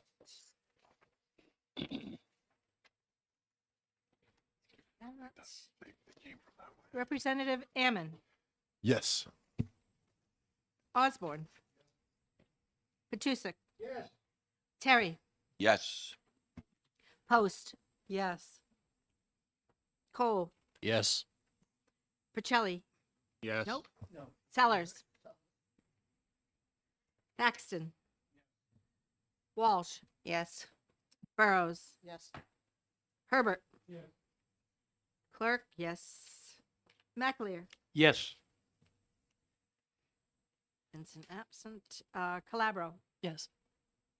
Filio. Yes. Gibbs. Yes. Spear. Yes. Sullivan. 19-0. And Hunt, yes. Oh, sorry. Chairman Hunt, Okay, yes. all those in, the vote was 19 to zip. All those in favor of placing on the consent calendar, please say aye. Aye. Those opposed? You moved unanimously. I am. Yes. Okay. House Bill 239, relative to the condominium disclosure of financial information. I move that we retain 239. And Calabro, second the motion. Okay, any discussion on retaining? Seeing none, do we have to do a roll call? I don't know. What does it say? Yeah. well, Yeah, retain first. I think we yeah. did. Okay, Yeah. you go, roll call, is a vote on retaining 239. In the old days, this chair could just rule a bill would be retained and didn't have to have a vote. Some of the old rules I like back. Right. All right. So the motion is to retain. And Representative Ammon, Yes. Osborne, Patusek. Yes. Terry, Yes. Post. Yes. Cole, Yes. Sellers, Yes. Thaxton. Yes. Walsh, Yes. Burrows. Yes. Herbert. Yes. Clark, yes. McAleer, Yes. Calabro, Yes. Filio, Yes. Gibbs, Yes. Spear, Yes. Sullivan, Yes. and Chairman Hunt. Yes. 19-0. Great. Next is House Bill 86, relative to the prohibiting the state from contracting with Chinese government-owned or affiliated technology manufacturers. Chairman Hunt, Yes. did you want to send that to the consent calendar? Oh, no, retain. Yeah, we I'm don't. so We sorry. retain. Don't go Right. consent calendar. So, Whoops. Representative Spear, would you like to move to retain House Bill 86? Oh, yes. Yes. Okay. All right. The motion is to retain House Bill 86. Any discussion on the motion? Anybody want to discuss it? Hunt and Spear. You need a second? Yeah, sure. You Representative Terry is seconding. Spear, okay. Yeah. Spear and Terry. Got it. Sorry. Okay. Okay. Yep. Okay. Right. Well, we'll get her next time. Okay. All right. So the motion is to retain. Clerk will call the roll. Okay, let me just put this. All right. Representative Ammon, Yes. Osborne. Patusek. Yes. Terry, Yes. Post. Yes. Cole, Yes. Sellers, Yes. Thaxton. Yes. Walsh. Yes. Burrows. Yes. Herbert. Yes. Clerk, no. McAleer, Yes. Calabro, Yes. Filio, Yes. Gibbs, Yes. Spear, Yes. Sullivan, Yes. and Chairman Hunt. Yeah. Yes. All right. Okay. Vote is 18-1. Who's the one? I'm the one. Okay. Excuse me, Mr. Chairman. Yes. The teacher in me prompts me to ask or to wonder if you might want to explain to our continuing education students what the effect of a retain motion is. Okay. Did better than me, Tom. Yeah. So retaining means the bill stays in committee, does not go to the House floor. And we would then come by the end of October of this year. The committee will then have to have taken and will take action again. And at that time, we can either pass it, amend it, work on it, do something with it. And then it would come out on the House floor the first week of January. So I've always said that the most exciting week on the if you want to see the legislature in action, is that first week of January, because that means all those bills that didn't come out of committee that were because of whatever, usually some controversy or a lot of discussion going on, then that excitement happens the first week of January. Oh, I can't wait. You've been there, done that before. Actually, the former chair, the Democratic chair of this committee, who's not here anymore, but he always used to go to New York that week, and I always told him, I said, "How can you go away the most exciting week of the year?" But it was his tradition to go to New York. Okay, House Bill 225, relative to prohibiting the use of currency that could be detrimental to privacy rights. Okay, Representative Spear, Yes. Definitely motion to retain. move to retain. I'll second. And Representative Cole seconds. All right. Is this to retain? Yes. Motion is to retain. Representative Ammon, Yes. Osborne. Petusic. Terry. Yes. Host. Yes. Cole. Yes. Sellers. Yes. Thaxton. Yes. Walsh. Yes. Burrows. Yes. Herbert. Yes. Clerk. Yes. McAleer. Yes. Calabro. Yes. Filio. Yes. Gibbs. Yes. Spear. Yes. Sullivan. And Chairman Hunt. Yes. 19 to 0. Yep, 19-0. Okay, next up, HB 227, relative to fair access to financial services. I would say that when we do all these retained motions, there's another concept that people say it's killing the bill gently. And that is the bill doesn't totally die because it's still in the committee and we still work on it. But there is a high probability that some of these bills come next January with the interim study, and so they never actually get out of committee. Okay. Not gonna happen. Not gonna happen. Okay, House Substitution. All right. Yeah. So who made the motion? I'll make a motion to retain. Okay. Second. Representative McAleer, Representative Terry makes the motion retain. Any discussion on the motion? And it's my understanding that there's an amendment in process, correct? There is some talk about a Okay, potential great. amendment. Another reason to retain. Thank you. All right. Okay, clerk will call the roll. And this is to retain HB 227. Representative Ammon. Yes. Osborne. Petusic. Terry.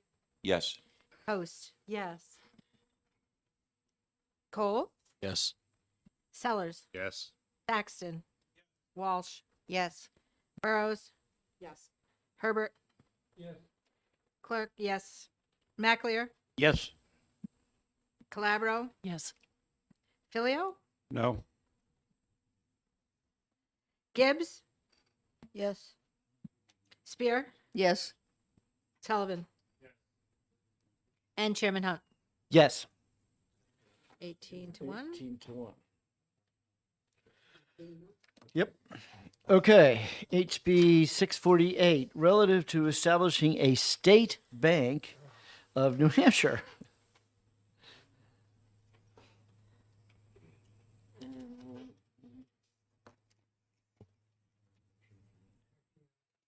ITL. This is ITL. Okay. Representative Ammon, seconded, Representative Spear. Okay, I saw her hand first, sorry. All right. Moves inexpedient to legislate. All right. And Representative Ammon's recognized to speak to his motion. Thank you, Mr. Chair. This bill has been before this committee at least 7 times, and every time the committee has ITL'd it. My thinking is if we don't want the state to run a trucking company or any other type of industry, we wouldn't want the state to run a bank either. So in that vein, I would move to ITL. Okay. Any more discussion on the motion of inexpedient to legislate? Seeing none, the clerk will call the roll. Representative Ammon. Yes. Osborne. Petusic. Yes. Terry. Yes. Host. Yes. Cole. Yes. Percelli. Yes. Oh, sorry, Sellers. Thaxton. Yes. Walsh. Yes. Burrows. Yes. Herbert. No. Bollier. Yes. McAleer. Yes. Calabro. Yes. Filio. Yes. Gibbs. Yes. Spear. Yes. Sullivan. And Chairman Hunt. Yes. Okay, Okay. 18 to 1. 18 to 1. Are you all right putting this on the consent calendar, Representative Herbert? Sure. Okay, all those in favor of placing on the consent calendar, please say aye. Aye. Those opposed? So moved unanimously. And Ammon does the blur. You going to do a minority report? Not if he's doing it, put it on the consent calendar. Okay. Yeah, right. All right, House Bill 520, relative to escrow accounts maintained by licensed non-depository mortgage bankers, brokers, and servicers. Okay, Representative Hunt, I will move amendment number 0811.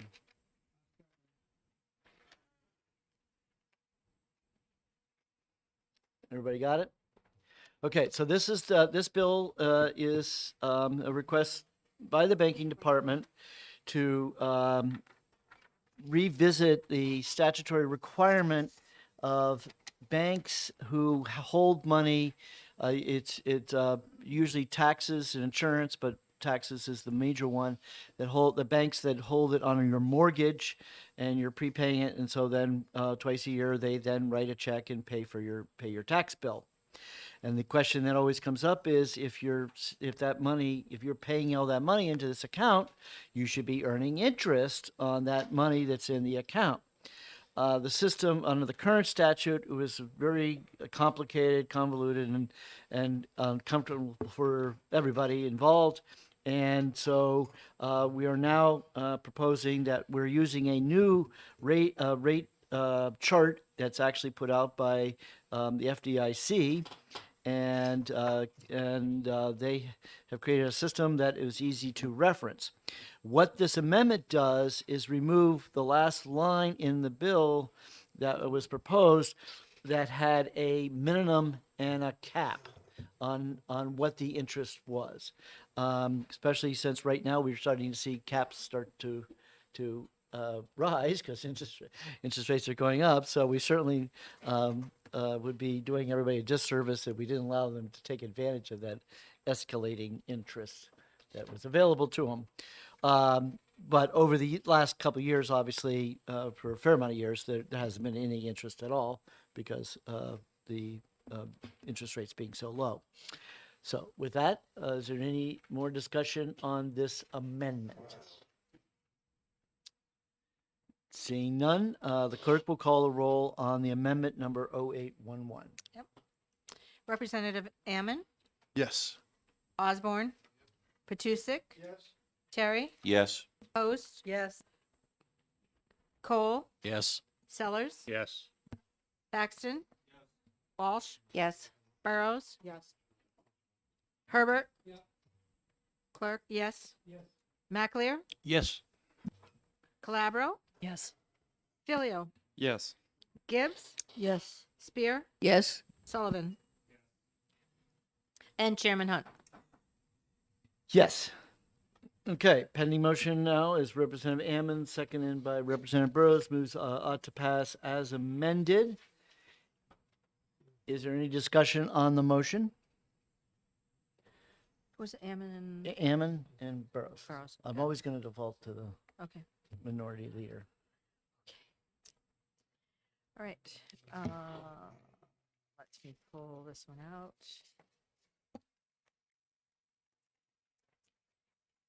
All right. Representative Ammon, Yes. Representative Osborne. Petusic. Yes. Terry, Yes. Post. Yes. Cole, Yes. Sellers. Yes. Thaxton. Walsh, Yes. Burrows. Yes. Herbert. Yes. Clerk, yes. Maclear, Yes. Vincent. Whoops. Calabro, Yes.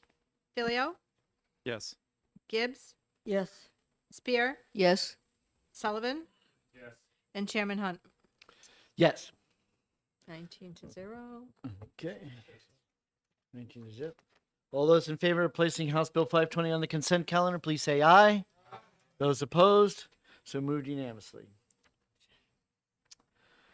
Okay, House Bill 522, relative to money transmitters. All right, so who else is going to make a blurb? Come. Representative Cole. Cool. Make a motion ought to pass. All right, actually. OTP. And you're recognized to speak to your motion.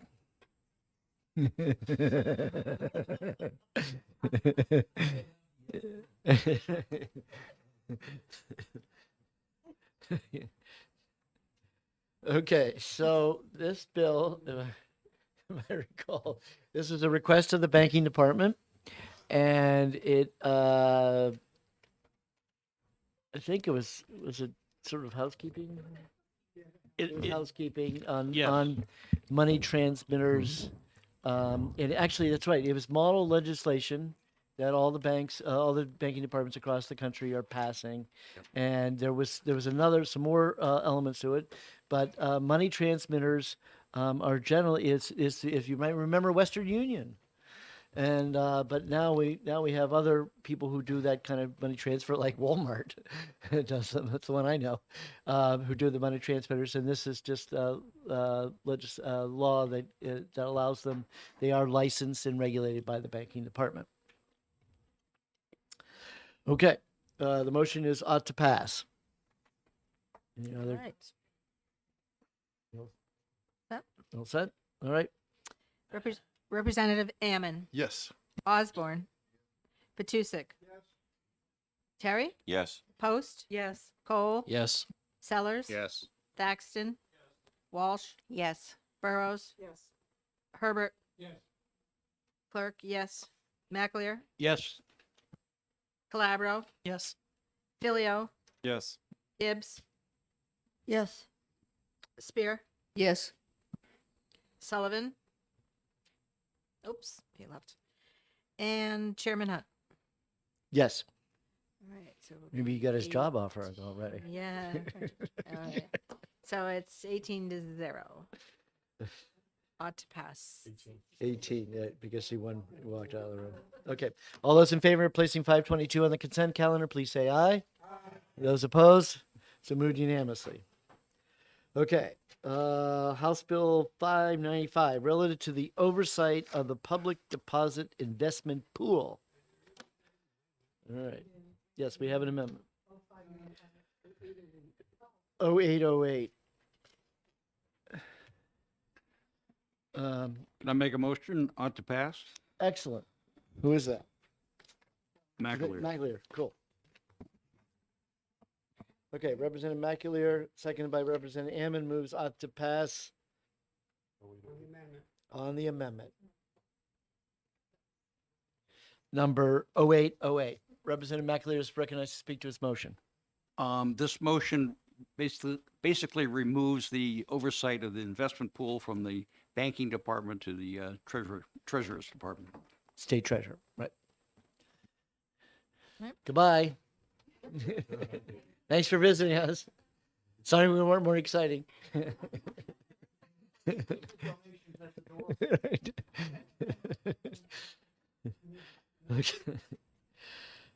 Okay.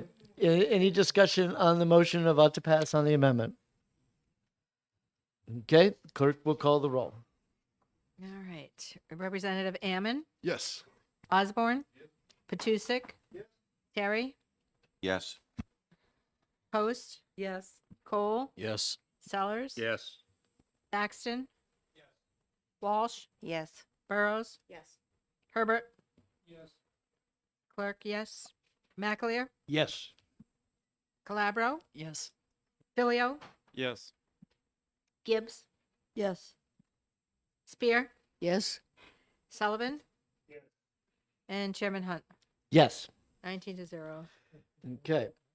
So that was the amendment. Representative McAleer, seconded by Representative Calabro, moves ought to pass as amended. Okay, wait.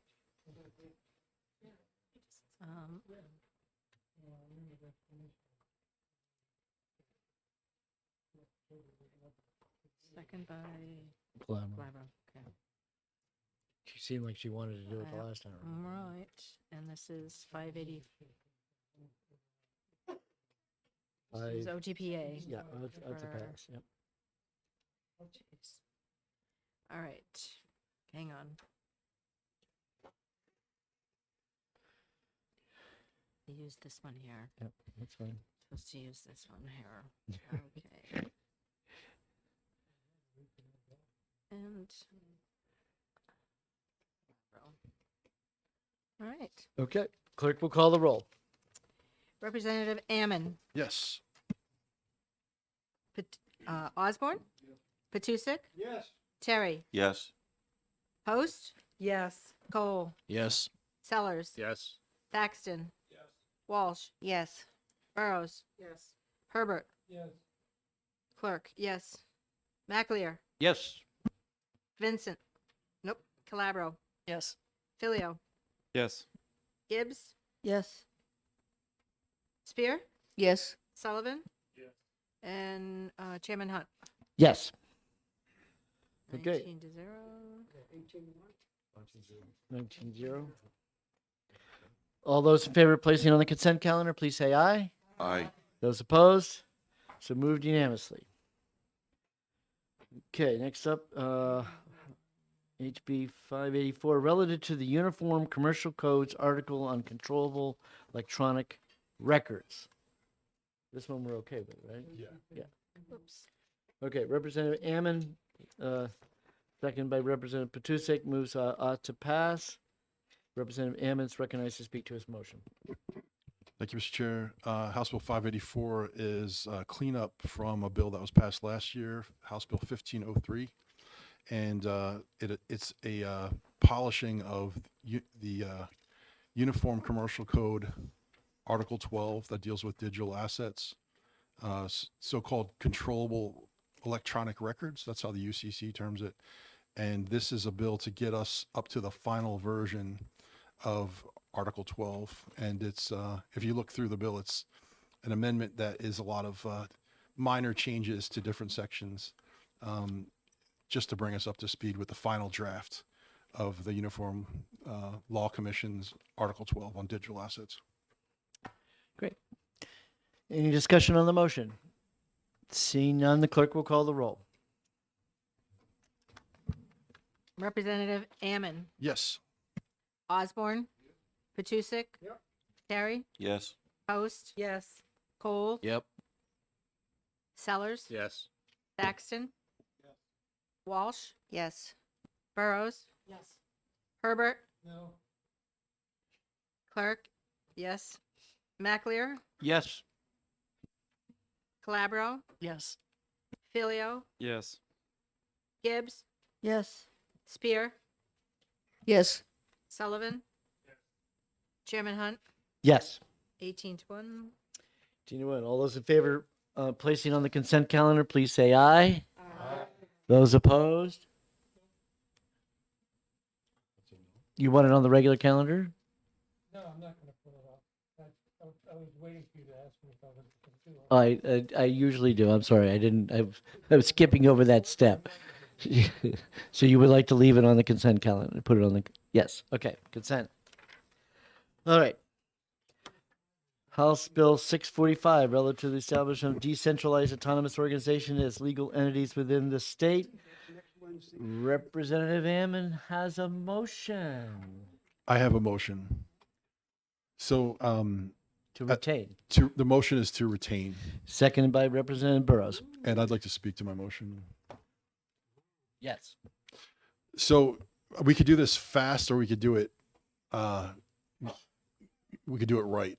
And in recent discussions, including with Attorney Ardinger, just at lunch today, so just about an hour ago, this is an update.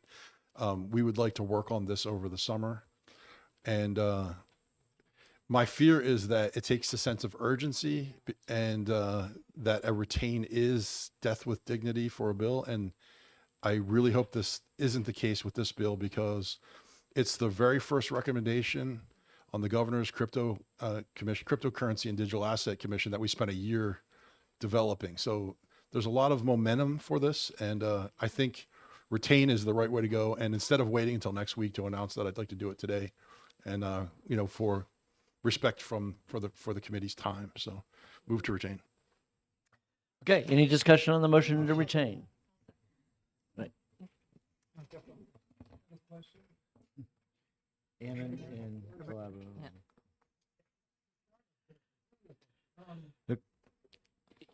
You have a, Everybody knows my opinion on this, but I have a question in regards to, is it possible? you have Microphone. to turn your mic on.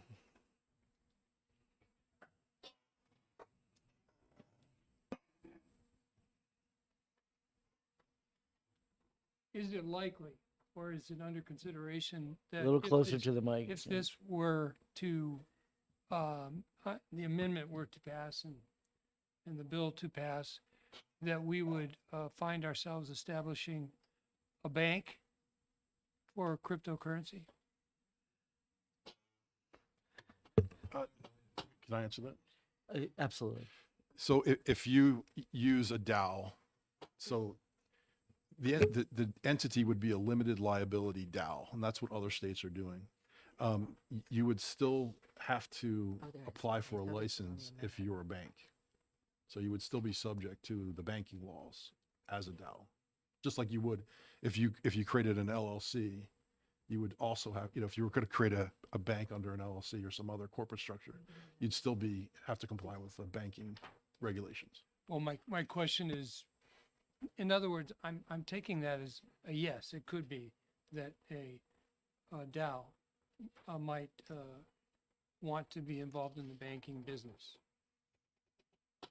A DAO could be involved in just about anything a regular corporation could be involved in, even private charity or some kind of not-for-profit purpose. So anything that a corporation might consider as part of their mission, a DAO could also do something similar, provided that they follow existing regulations for our highly regulated industries. All right. Insurance, banking.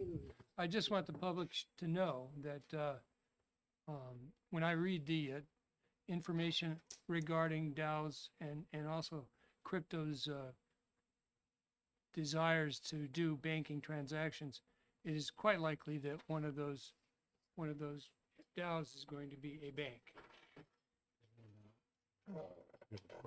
Okay, Representative Philo. Yes, Filio. We'll get there. I think it's possible but difficult for a DAO to create a bank. That blockchain could create a ledger, and ledgers are a means of tracking deposits. Deposits would be in the form of a currency, and currencies are what governments issue. That an ideal way to keep a ledger of deposits and withdrawals would be in the form of blockchain, and blockchain would actually be great for a ledger of deposits and withdrawals because it's immutable. What better way to keep track of your money than something that could never be changed like blockchain?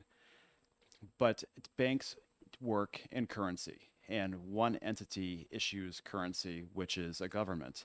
The difficulty, however, would be where do you store said currency if you are a DAO where you have no physical existence? If they can overcome that difficulty, then they may be able to do so. However, given that we're moving towards a digital economy, I don't actually hold any of the cash that I have, despite the fact that I actually have money in my accounts. I think that could be overcome. Now, I think the undertone may be, are they going to work in blockchain or Bitcoin or other cryptocurrencies? They could, given that those are a form of security. But they could work in any form of security. They could decide that they want to trade in Coca-Cola or in anything else that's traded on the NYSE if they were to get a license as a securities broker. They can do anything under the sun, just as anybody can do anything under the sun. You can do good things, you can do bad things. It's up to you as an individual. We hope that they do good. Sometimes people do bad things. That's their fault, and then we go after them, and the state has that power. Yeah, that's great. Yeah, but I would say, and just to having a little experience with the banking statute, that there are some other requirements of thresholds that they would have to overcome that would be somewhat complicated. For instance, the banking department requires you to, if you get a license to be a bank, you have to have a physical location, and so they can go audit your business, and so the books have to be auditable. So there would be a lot of threshold things that they would have to, to. And am I correct that also to have a bank, you'd also need to have a certain amount in your initial assets to be a bank, which is going to be pretty difficult for many organizations to overcome in the first place because you need to have insurable assets. Right. And we talk about depository bank. So yeah, and you got to have actual real dollars behind it to open up the bank. So I still have concerns in that regard, starting with the fact that a monetary sovereign nation, it's one nation, one money. And if we have a situation where we have a private currency that's that's my concern, and okay, I'm that worried is about fine. We appreciate that you are willing to share us why you have concerns. Representative Hammond. Yeah, straight. So one interesting thing to consider about a DAO that operates on a blockchain and in smart contracts is the activity of the DAO is open to the public and it's auditable, and it's in a format where the code can be reviewed, the transactions can be reviewed. That's different than a private organization. So the spirit of 645 is to leverage that transparency so that we have, we can weed out the bad actors by having lots of eyeballs on that activity that is open to the public. So it's a little bit different than a private company that has the books secret, the decision making is secret. And so we want to facilitate that because sunlight is the best disinfectant. So Right. And that would be their marketing approach. Okay, the motion is to retain. Any more discussion on the motion? Seeing none, the clerk will call the roll. Representative Ammon, yes. Osborne, Patusik, Yes. Terry, Yes. Post. Yes. Cole. Yes. Sellers. Yes. Thaxton. Walsh. Yes. Burrows. Herbert. No. Clerk. No. McAleer. Yes. Calabro. Yes. Filio. Yes. Gibbs. Yes. Spear. Yes. Sullivan. Chairman Hunt. Yes. 17-2. 17-2? Yep. Right. Okay, vote 17-2. All right, House Bill 173, relative to toilet facilities provided by restaurants. This is another retainer. No, this is retained because this bill, he wanted us to actually to repeal the law.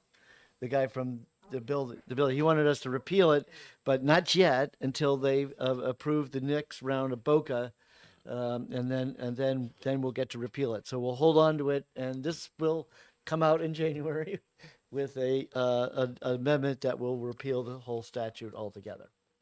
Okay, so I guess that would, you put that under my name Okay. and Burrows, Okay. Patusek, wants to second All it? right. And this is To retain. Okay. Okay, And this is HB 173. All right. motion's clear? Yep. Clerk will call the roll. Representative Ammon, Yes. Osborne. Patusik. Yes. Terry. Yes. Post. Yes. Cole. Yes. Sellers. Yes. Thaxton. Walsh. Yes. Burrows. Yes. Herbert. Yes. Clerk. Yes. McAleer. Yes. Calabro. Yes. Yes. Filio. Gibbs. Spear. Sullivan. Chairman Hunt. Yes. 19-0. Okay, House Bill 242, relative to banning PFAS in Is food. this on consent? Yes. It's retained. Oh, it's retained. Relative to All right. banning PFAS in food packaging. Yep. Okay, Representative McAleer. And this is pending on some, pardon? You need a second, then you can speak to it. Okay. Representative Cole, second. The retain is due to the fact that the federal government is expected to come out with some sort of a statement on PFAS, and I think we should hold off until we hear what they have to say. Thank you. As a result of the train wreck. Okay. Any more discussion on the motion to retain? Seeing none, the clerk will call the roll when she's ready.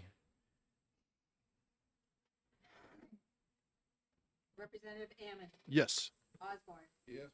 Matusek. Yes. Terry. Yes. Post. Yes. Cole. Sellers. Yes. Paxton. Walsh. Yes. Burrows. Herbert. Reluctantly, yes. Clark, yes. McAleer. Yes. Calabro. Filio. Yes. Gibbs. Yes. Spear. Yes. Sullivan. Chairman Hunt. Yes. 19-0. Okay. House Bill 280, relative to the sale of freeze-dried food. Representative Patusek, second by Representative Burrows, moves inexpedient to legislate.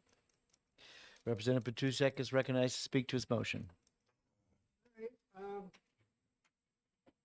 I put this in for a constituent of mine, and after discussions with her, she decided not to move forward with it. So that's why we moved ITL. Okay. Any discussion on the motion? Seeing none? I have a question. Oh, Representative Herbert. Despite the fact that we're going to do what you want to do, it still is allowable that somebody doing it on a farmer's market or something like that level. It has to be in a certified kitchen. Yes, that's good. The answer to your question is no. They need to be licensed as a certified kitchen, Yes, commercial kitchen. that's right. If you're going to sell it, if you're going to give away freeze-dried food for free, Unless you what? If you live in the 10 towns that have the kind of code that will allow them to have those commercial kitchens in their own homes, you may do that. Otherwise, it has to be in a commercial kitchen if you don't live in those 10 towns. well, let's just say Okay. that the state law, which is what we deal with, we don't. I The just- state law right now requires that if you want to sell a food product, you Right. have to have a kitchen that has been approved by the HHS. Okay, I just Yeah. thought, it would make a good small business if somebody wanted to do it and Yeah. could put the money up. That's my only concern that we kind of squelched. No, it's unsafe. Elsewhere? Okay. Okay, so the motion is inexpedient to legislate. Any more discussion on the motion? Seeing none, the clerk will call the roll. Representative Ammon. Yes. Osborne. Matusek. Yes. Terry. Yes. Post. Yes. Cole. Sellers. Yes. Paxton. Walsh. Yes. Burrows. Herbert. Yes. Clark, yes. McAleer. Yes. Calabro. Yes. Filio. Nope. Gibbs. Yes. Spear. Yes. Sullivan. No. Chairman Hunt. Yes. 17-2. 17-2. Those two are you have a problem with putting this on the consent calendar? Okay, all those in favor of placing it on the excuse consent me. calendar, please Excuse say me. aye. I have a question. Yeah. If he's missing, how could it be 17-2? Oh, it must be Oh, 16. 16-2. 16. Thank you. Right. Thanks for coming. Yeah. You must be on Ways and Means.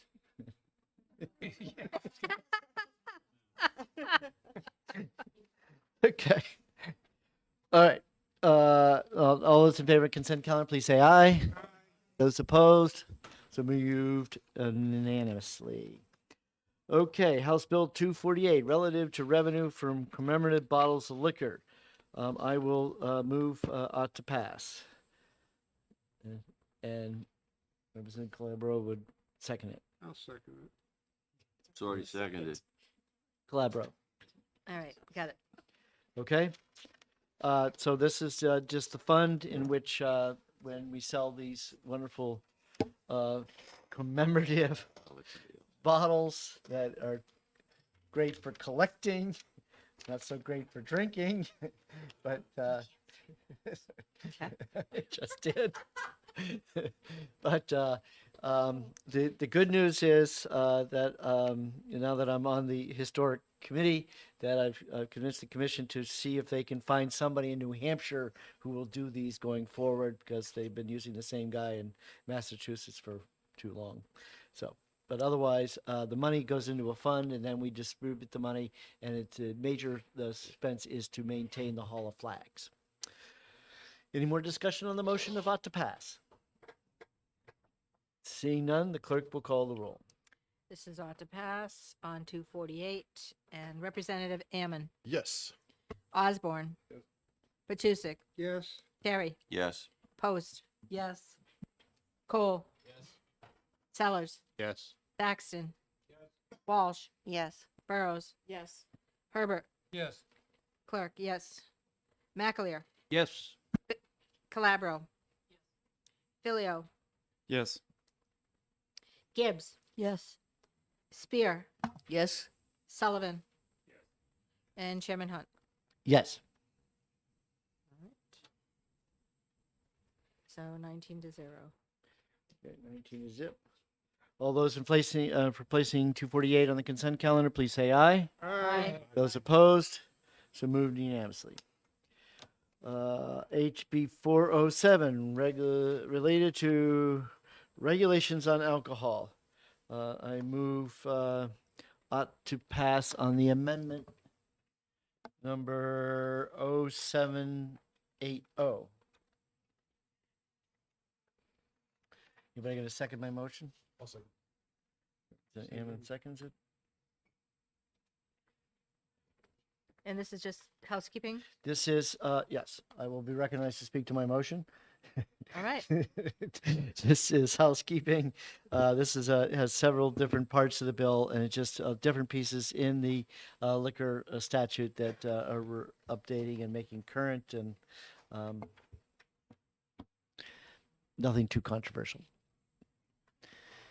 And the first vote will be on the amendment. Okay, yeah, so it's any more discussion on the motion about to pass on the amendment? Seeing none, the clerk will call the roll.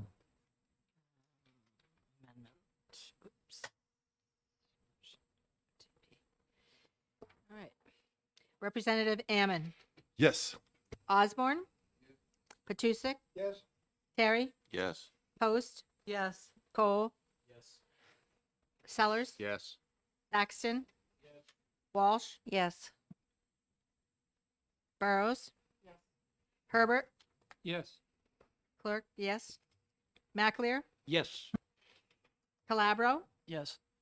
Filio, Yes. Gibbs, Yes. Spear, Yes. Sullivan, Yes. and Chairman Hunt. Yes. 19-0. Okay, I move 407 ought to pass as amended, seconded by Representative Patusek. Any discussion on the motion about to pass as amended? Seeing none, the clerk will call the roll. Sheet here.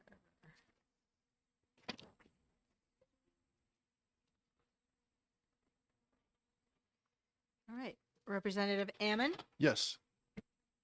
Osborne, Patusik, Yes. Terry, Yes.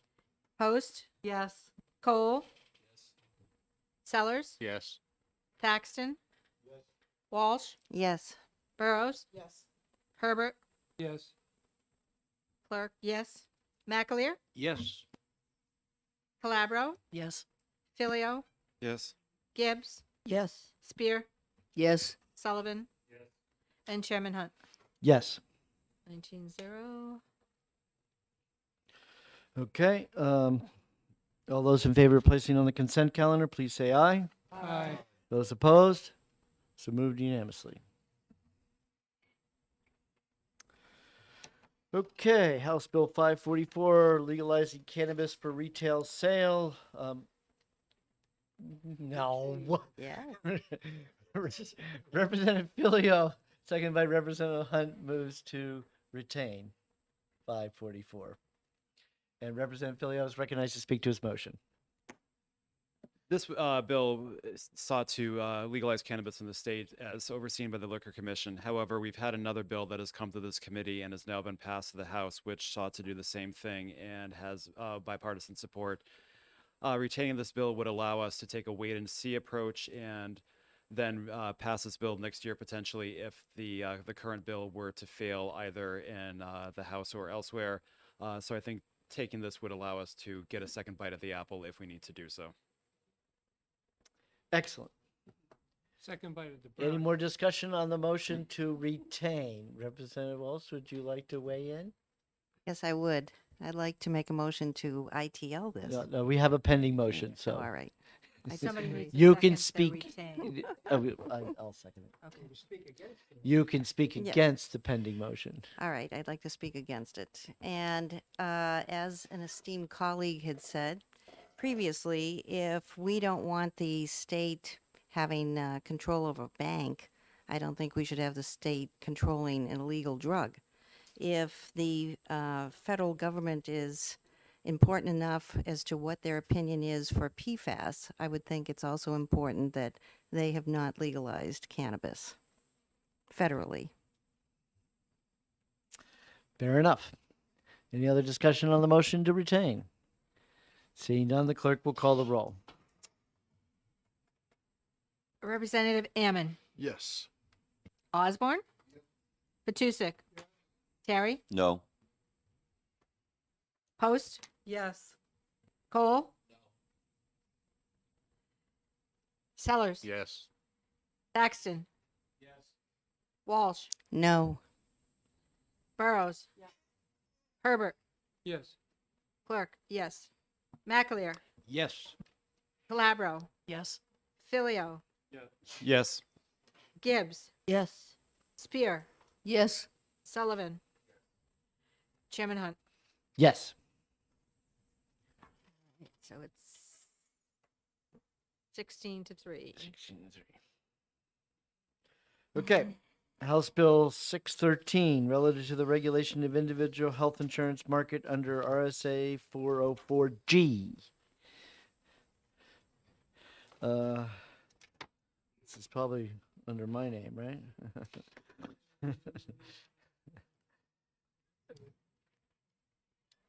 Okay. 613. Yeah.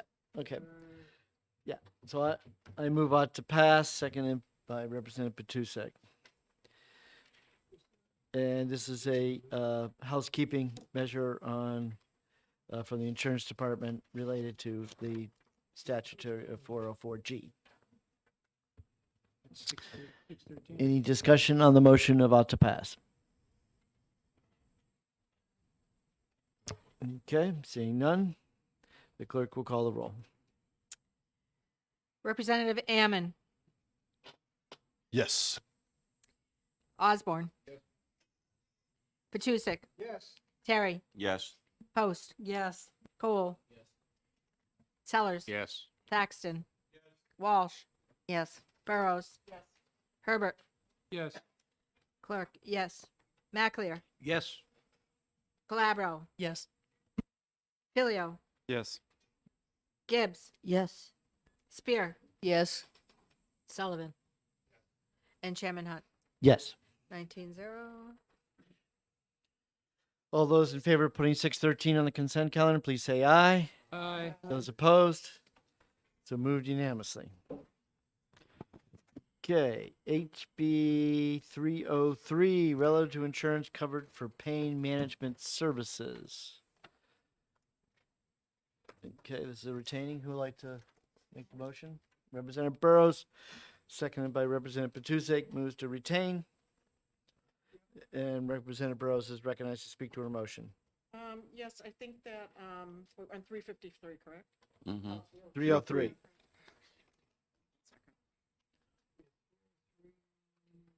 This is, Did you wanna move this how do you into- pronounce her name? Yeah, okay. Manjabudi's bill? Oh. It was pain management service. Yes. Yeah, I move to retain.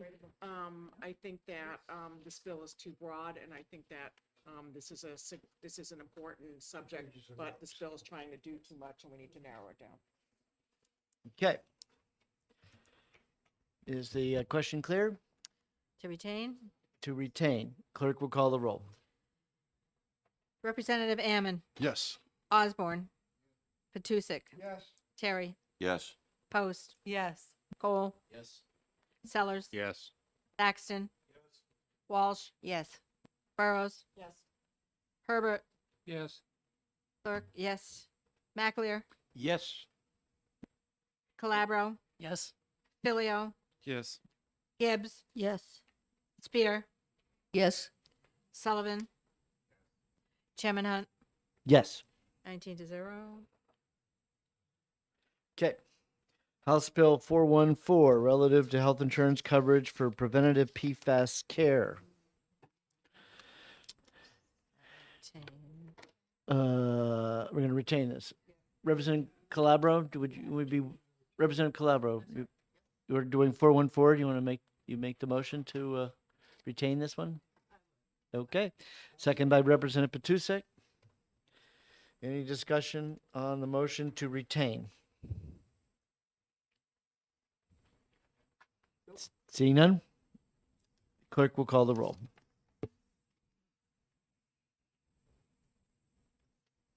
Representative Ammon, Yes. Osborne, Petusic, Terry, Yes. Post, Yes. Cole, Yes. Sellers, Yes. Thaxton, Walsh, Yes. Burrows, Yes. Herbert, Yes. Clerk, yes. Maclear, Yes. Calabro, Yes.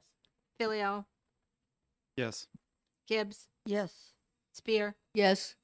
Sullivan, Chairman Hunt, Yes. 19-0. Okay. House Bill 319, establishing a committee to study an all-payer system of insurance for hospital services. I'll move to retain. Second.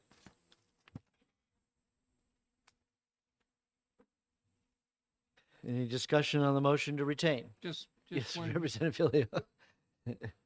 I'd move that we would ought to pass this this bill because it merely Truly. seeks to create a study committee for an all-payer system. As we've seen from Maryland, an all-payer system could reduce the cost of healthcare in the state.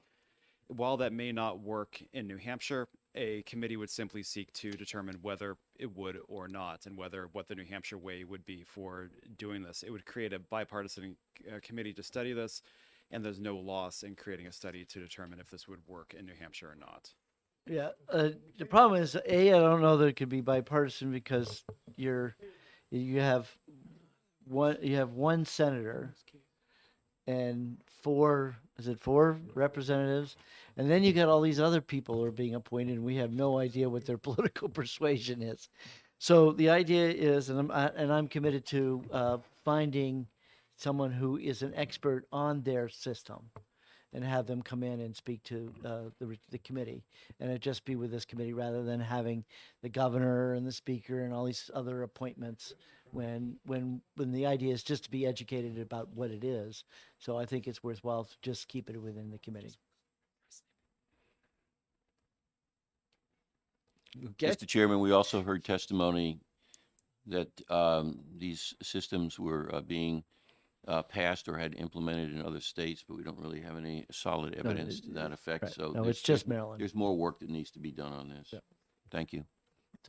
Okay. So motion clear to retain? All right, clerk may call the roll. Representative Ammon, Yes. Osborne, Petusic, Yes. Terry, Yes. Post, Yes. Cole, Sellers, Yes. Thaxton, Yes. Walsh, Yes. Burrows, Yes. Herbert, No. Clark, no. Maclear, Yes. Calabro, Filio, No. Gibbs, Yes. Spear, Yes. Sullivan, And Chairman Hunt. Yes. All right, 16-3. Perfect. Okay.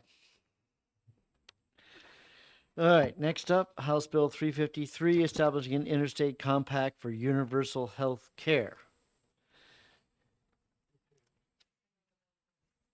Okay. No, I think this one we're going to ITL. No. I thought this was ITL I thought, from the yeah, subcommittee. Oh, no, it's just retain. It is. Yeah, retain. What was the vote? You don't remember? We were retained. we were? Okay. Okay. Substitute is- My notes say we ITL'd it. Oh, this is hospice care. This is the committee, that this is, runs on the idea that you're going to find a health plan that has the same mandates, the same requirements, the same, everything, same, and that you're going to find multiple states that are going to have that same thing. So I can tell you, on the face of it is that just in our New England states, each of us have different mandates. We have written our mandates differently. So to get all the New England states to all come up with the same mandate, it's still just the same language, the same requirements, it's impossible. Mr. Chairman, this is House Bill 353. My notes from yesterday say it was retained earlier. All right. If you want to retain it, that's Who, fine. who seconded it? We exec this previously? It was subcommittee. Right. That's a recommendation. Okay, so the recommendation was Yeah. to retain. Right, now we're dealing with this as the full committee. Okay. Right. All right. That's fine. Okay. We'll So who retain wants it. to I don't- So Second. I'll make a motion to Motion. retain. Okay. Okay.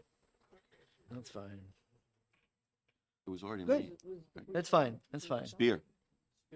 Spear returned. Spear made the motion. No, now I'll second Right, it. and somebody, and Okay. I needed a second, yep. But he could Thank you. Okay. All right, now we're ready to go. All right. Everybody. So the motion is seatbelts to on. retain. Not like me.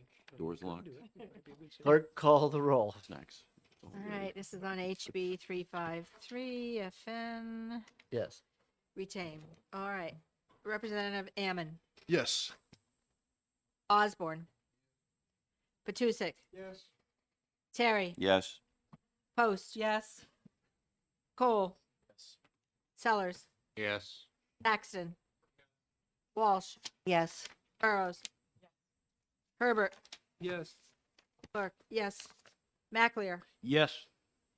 Calabro, Tilio, Yes. Gibbs, Yes. Spear, Yes. Sullivan, and Chairman Hunt. All right. Yes. Come back in here, HB 130. 19-0. Okay. Are these all the Auburn guys? All right. House Bill 389 relative to consumer protection relating to hospital price transparency. No, this is the one I have as ITL. Yes. One of these has got to be ITL. ITL. No, we're ITL. it. No, we want to ITL this one.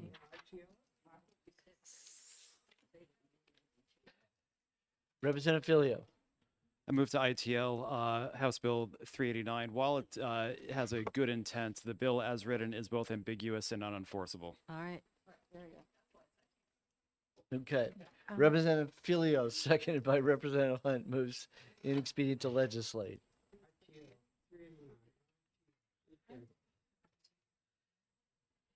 No, it's gonna go down.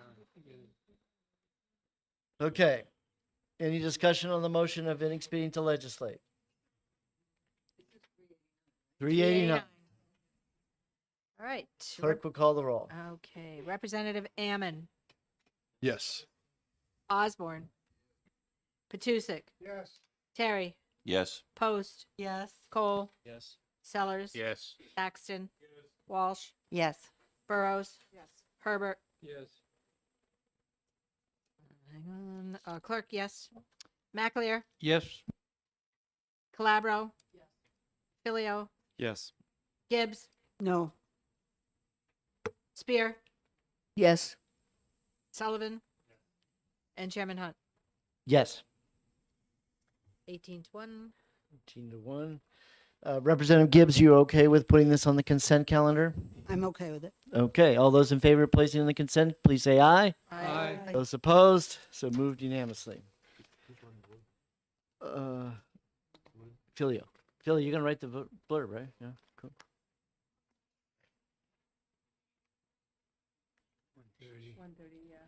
Okay, House Bill 130, we're going to have a subcommittee next Wednesday morning, and we'll exec it Wednesday afternoon. And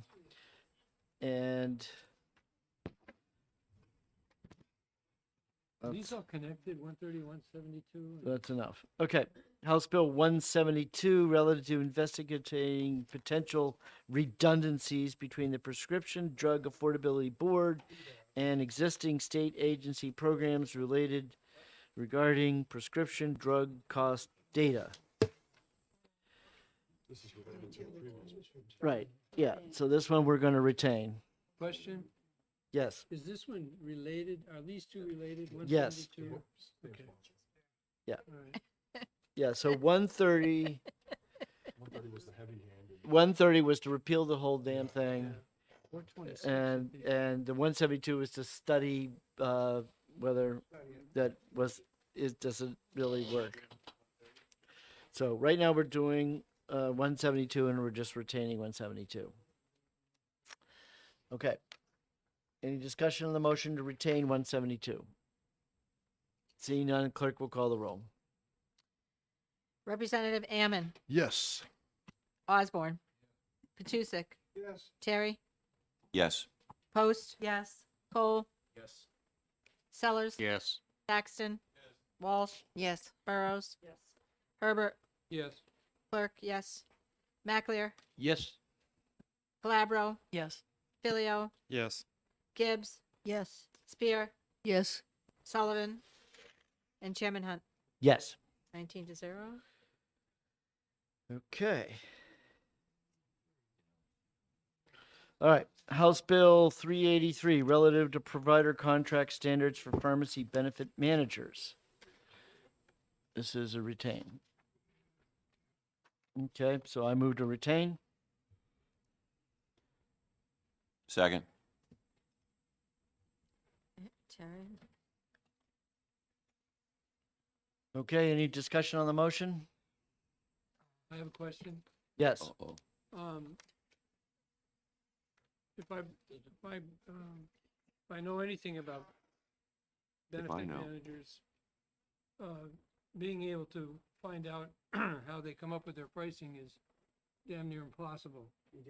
So, I can see the need to do it, but I haven't heard anything yet that would give me any kind of confidence that we would actually get to the main meal. Thank you. Okay. So you're suggesting we should kill this bill? Yeah. Okay, so this bill is actually, it's sort of a misnomer in terms of the standard for pharmacy benefit managers. What this is that if you're a independent pharmacist and you have decided that you want to keep all your customers because you're in a small town and you don't want them to go mail order, you don't want them to go travel to one of those big overpriced, or excuse me, well, let's say the pharmacy that's way in the back of the store and you have to go buy through all the groceries to get there.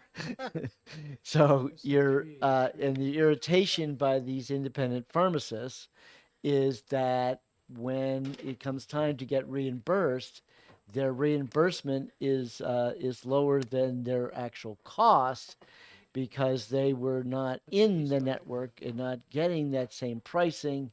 And so this was I think there was something in the bill about this minimum price level and some bizarre description like that. And that, and so the idea was that that if the PBM can actually find it at know that it's at a cheaper price, that they would pass that information on to the pharmacist, which probably won't be much good because the pharmacist really can't do business with that wholesaler because they don't do enough volume. So that is what the issue of this bill is about, and certainly it's going to take some head scratching to figure out how we're going to solve this I problem. get, okay, thank you for that information. I was talking about 383, and it sounded to me like you were talking about 426. No, I'm talking about 383. The pharmacist in charge is a whole another, that's actually a bigger pharmacy problem. That's not the independent pharmacy That's problem. for the, okay, all right. 383 is the problem I just described. Okay, so the motion is to retain. All right. Question clear? Yep. Clerk will call the roll. Representative Ammon, Yes. Osborne, Petusic, Terry, Yes. Post. Yes. Cole. Sellers. Yes. Thaxton. Walsh. Yes. Burrows. Herbert. Yes. Clerk. Yes. Maclear. Yes. Calabro. Yes. Filio. Yes. Gibbs. Yes. Spear. Yes. Sullivan. Chairman Hunt. Yes. 19-0. Okay. All right, House Bill 426, relative regulation of pharmacists in charge and pharmacies. And Representative Calabro, second by Representative Hunt, moves ought to pass on 426. And are you? Seconded by Calabro and who? Yeah, she's gonna make the motion. I'm gonna have her because she cares about this bill. And then I will second it. Okay. And you will speak to your motion. Microphone. Mic, please. Hi, thanks. I am trying to remember this. This is the one that the you might have other pharmacy, who's the actual pharmacy in charge, because you're a big chain and you have the pharmacist in charge is actually not the real pharmacist right. of that Yes. that Rite Aid or Yes, that, this was a that cleanup bill, as I the recall. CVS, and so basically it's the pharmacist in charge is whoever happens to be on Understood. duty that day. I remember everything now. Thank you very much for that. Thank you. You've spoken to it. Thank you. Right out of my mouth. Okay. Or put them there. Any other discussion on the motion of ought to pass But I'm on happy. 426? There was no amendment, right? Yeah. I'll get that. Yeah. Okay. Any other discussion on the motion? Seeing none, the clerk will call the roll. Ought to pass pass. on 426. Representative Ammon, Yes. Osborne, Petusic, Terry, Yes. Post. Yes. Cole. Sellers. Yes. Thaxton. Walsh. Yes. Burrows. Yes. Herbert. Yes. Clerk. Yes. Maclear. Yes. Calabro. Yes. Filio. Yes. Gibbs. Yes.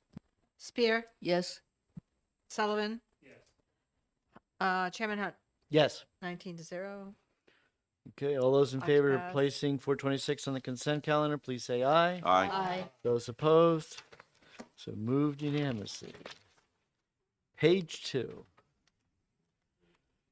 The end is in sight. Okay, House Bill 513, relative to the affordability and safety of clinician-administered drugs. So this is the one we have an amendment for, but we are going to schedule this for next Wednesday in the morning and exec it Wednesday afternoon.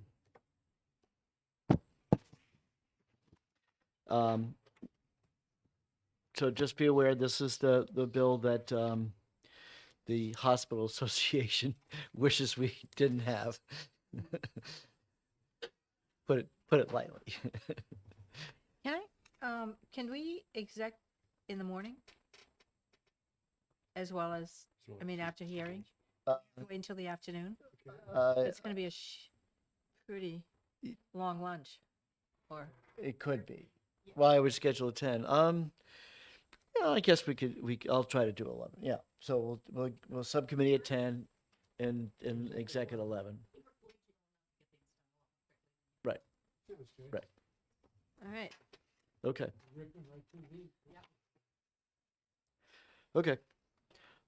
Next up is House Bill 479 relative to administrative hearings automation of electronic notices to insurance licensees and insurance producer activities. This has got to be my bill. Oh, infantile. That's right. Will got into carrying all these. I don't even know how I got to be a co-sponsor. Okay. I don't know. Don't put me on it. Right. No, I'll take care of it. Okay. So I move and Ammon seconds.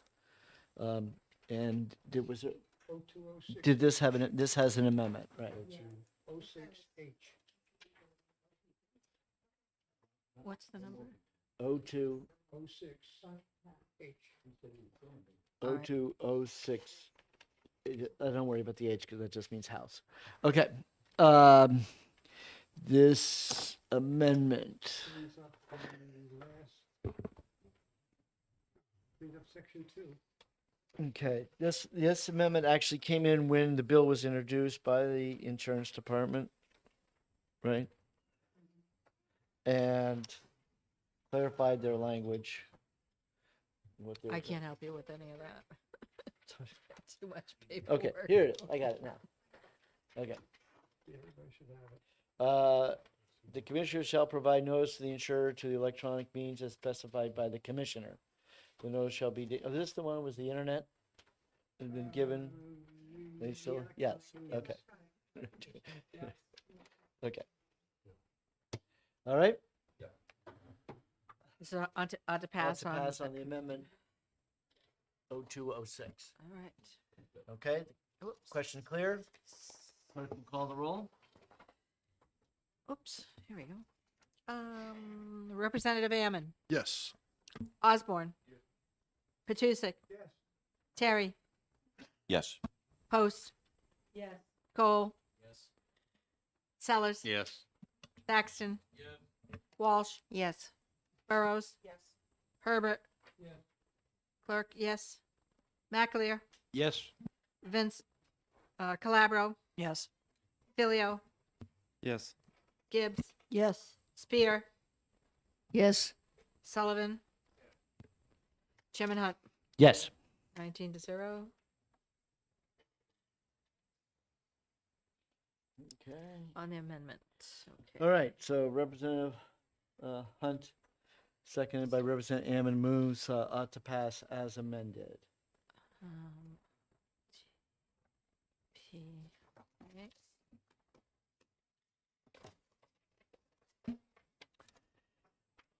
Question clear? Clerk will call the roll 9 OTPA. when she's ready. All right. Representative Ammon. Yes. Osborne. Petusic. Terry. Yes. Post. Yes. Cole. Yes. Sellers. Yes. Thaxton. Walsh. Yes. Burrows. Yes. Herbert. Yes. Clerk, yes. McAleer. Yes. Calabro. Yes. Filio. Yes. Gibbs. Yes. Spear. Yes. Sullivan. And Chairman Hunt. Yes. 19-0. Ought to pass as amended. All those in favor of putting on the consent calendar, please say aye. Those opposed? So moved unanimously. House Bill 210 relative to fire insurance contracts. Is this on consent? Only if there's one. Is this going to be on consent? Oh, that's all right. All 479. All those in favor of consent, please say aye. Aye. Yeah. Those opposed? Okay. Yes. Sorry. Yep. All right. 210. Just OTP. Anybody want to? Anybody want to do it? Okay. I like writing blurbs. Just sometimes I think it. People say all they see is my name there, and it's a little awkward. But okay. So this one was. It wasn't too. They just struck out either on an unspecified basis. Right.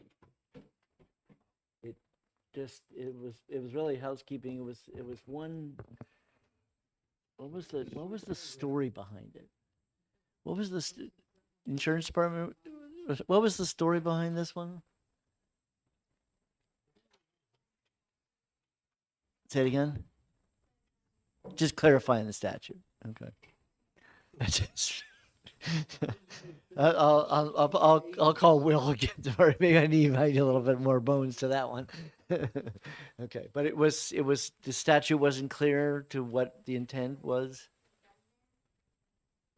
Redundancy. Redundancy. It says it twice, the same thing twice. Oh, even better. Okay, you could say more with less words. Perfect. Okay. Any discussion? Who seconded? Who seconded? Batusek. Okay.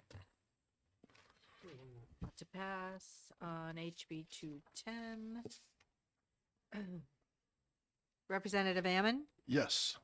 Osborne, Patusek, Terry, Yes. Post, yes, Cole, Sellers, Yes. Thaxton, Walsh, Yes. Burrows, Herbert, Clerk, yes, Maclear, Yes. Calabro, Yes. Filio, Yes. Gibbs, Yes. Spear, Yes. Sullivan, Chairman Hunt, Yes. 19-0. Okay, all those in favor of placing HB 210 on the consent calendar, please say aye. Those opposed? So moved unanimously. House Bill 249, establishing regulatory standards for pet insurance industry. We have, yes, on the amendment. Okay. Representative Burrows, seconded by Representative Bilio, ought to pass on the amendment, and Representative. And what's the number of the amendment? 07508. Got it. And Representative Burrows is recognized to speak to her motion. I'd like to have this passed. You might want to put your mic on. Yeah, I'd like to pass the amendment. It was just fixing a mistake in terms of pet owners being allowed to bring their pooches into the establishment with the although the dog would have to be leave if a service dog came in, and it would also enable dogs to come out on the patio, so they wouldn't have to sit in hot cars. All right then. Okay. Oh, This is truly a pooch bill. Wait a minute. It's a poocher. Wait a minute. I need some more sheets. You run out of sheets. You run out of sheets. I ran out of roll call sheets. Okay. Just when we were getting to the end here. Okay. All right. You got a good dog joke? So we just got a puppy a year ago, and I named him Moby. Moby. And when I walk him, people say, "Did you name him after the singer?" And I say, "No, I named him after the dick." Moby Dick. And it's just a funny little joke. And you just put that on YouTube.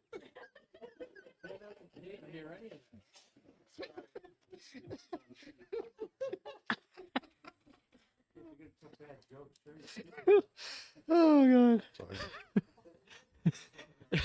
Yes.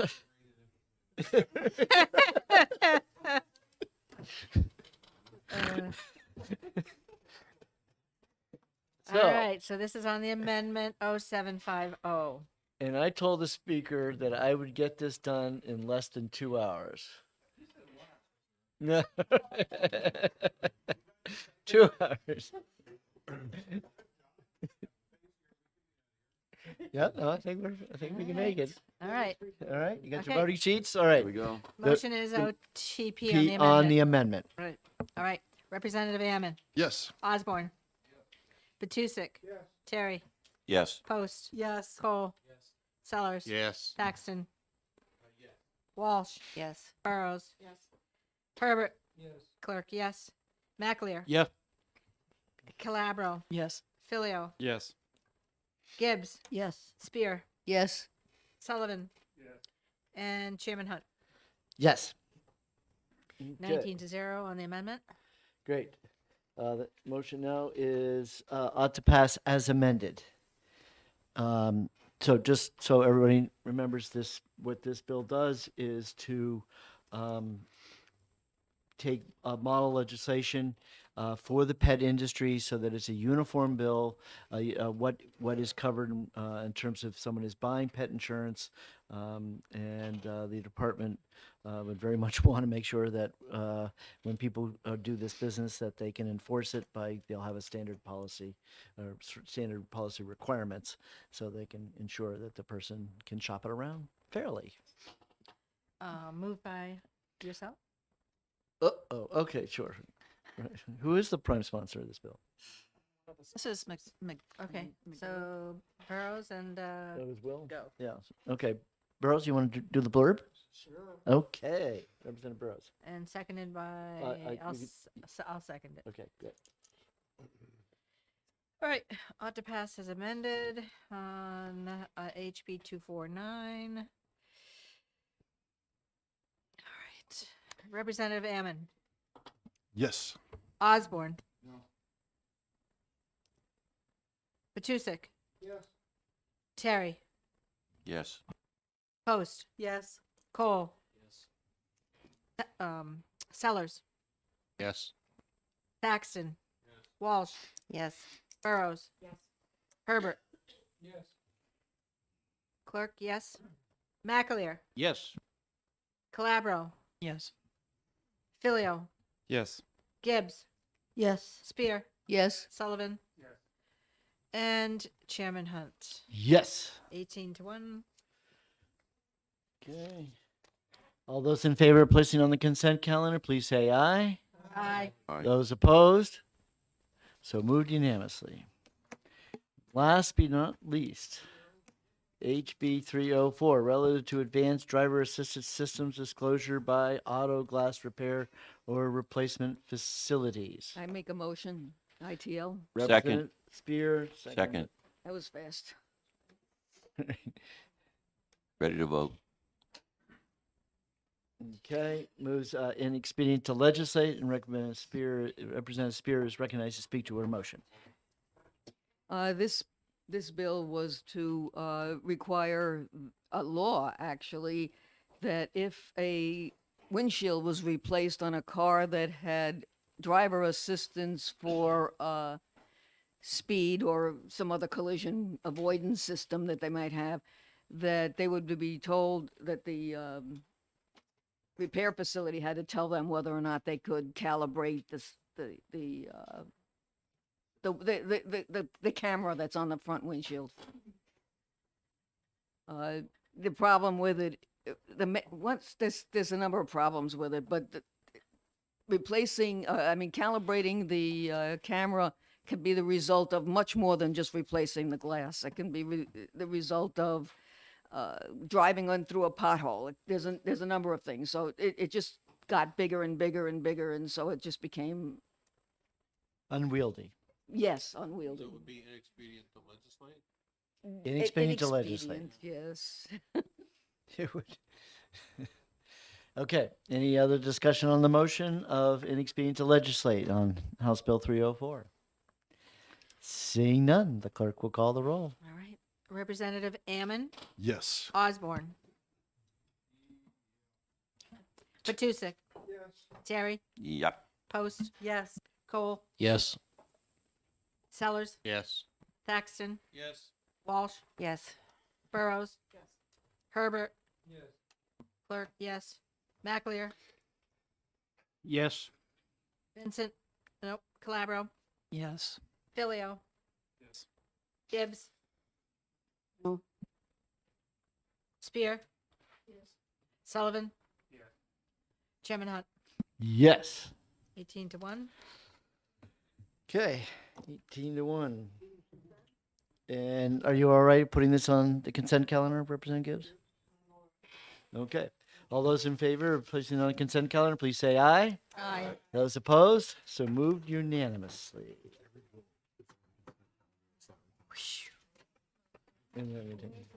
So, people will say the Commerce Committee doesn't do anything. Okay, thank you guys so much. I am, can't tell you how pleased I am that we got through this and efficiently. And I realize that some might say we just kicked a very large can down down the road, maybe the size of an oil can, but we've kicked a can. But I have full faith that by the time we get to these bills and come October, we'll have a better resolution rather than just keep kicking the can. But you never know. So thank you all, and we'll see you next Wednesday at 10 a.m. We'll sub the two bills and then exec them on Wednesday morning. Okay. Okay? And have a. So with the two bills we have is that we have 130 and 513. Which are? 130 is the PBM to deal with the PBM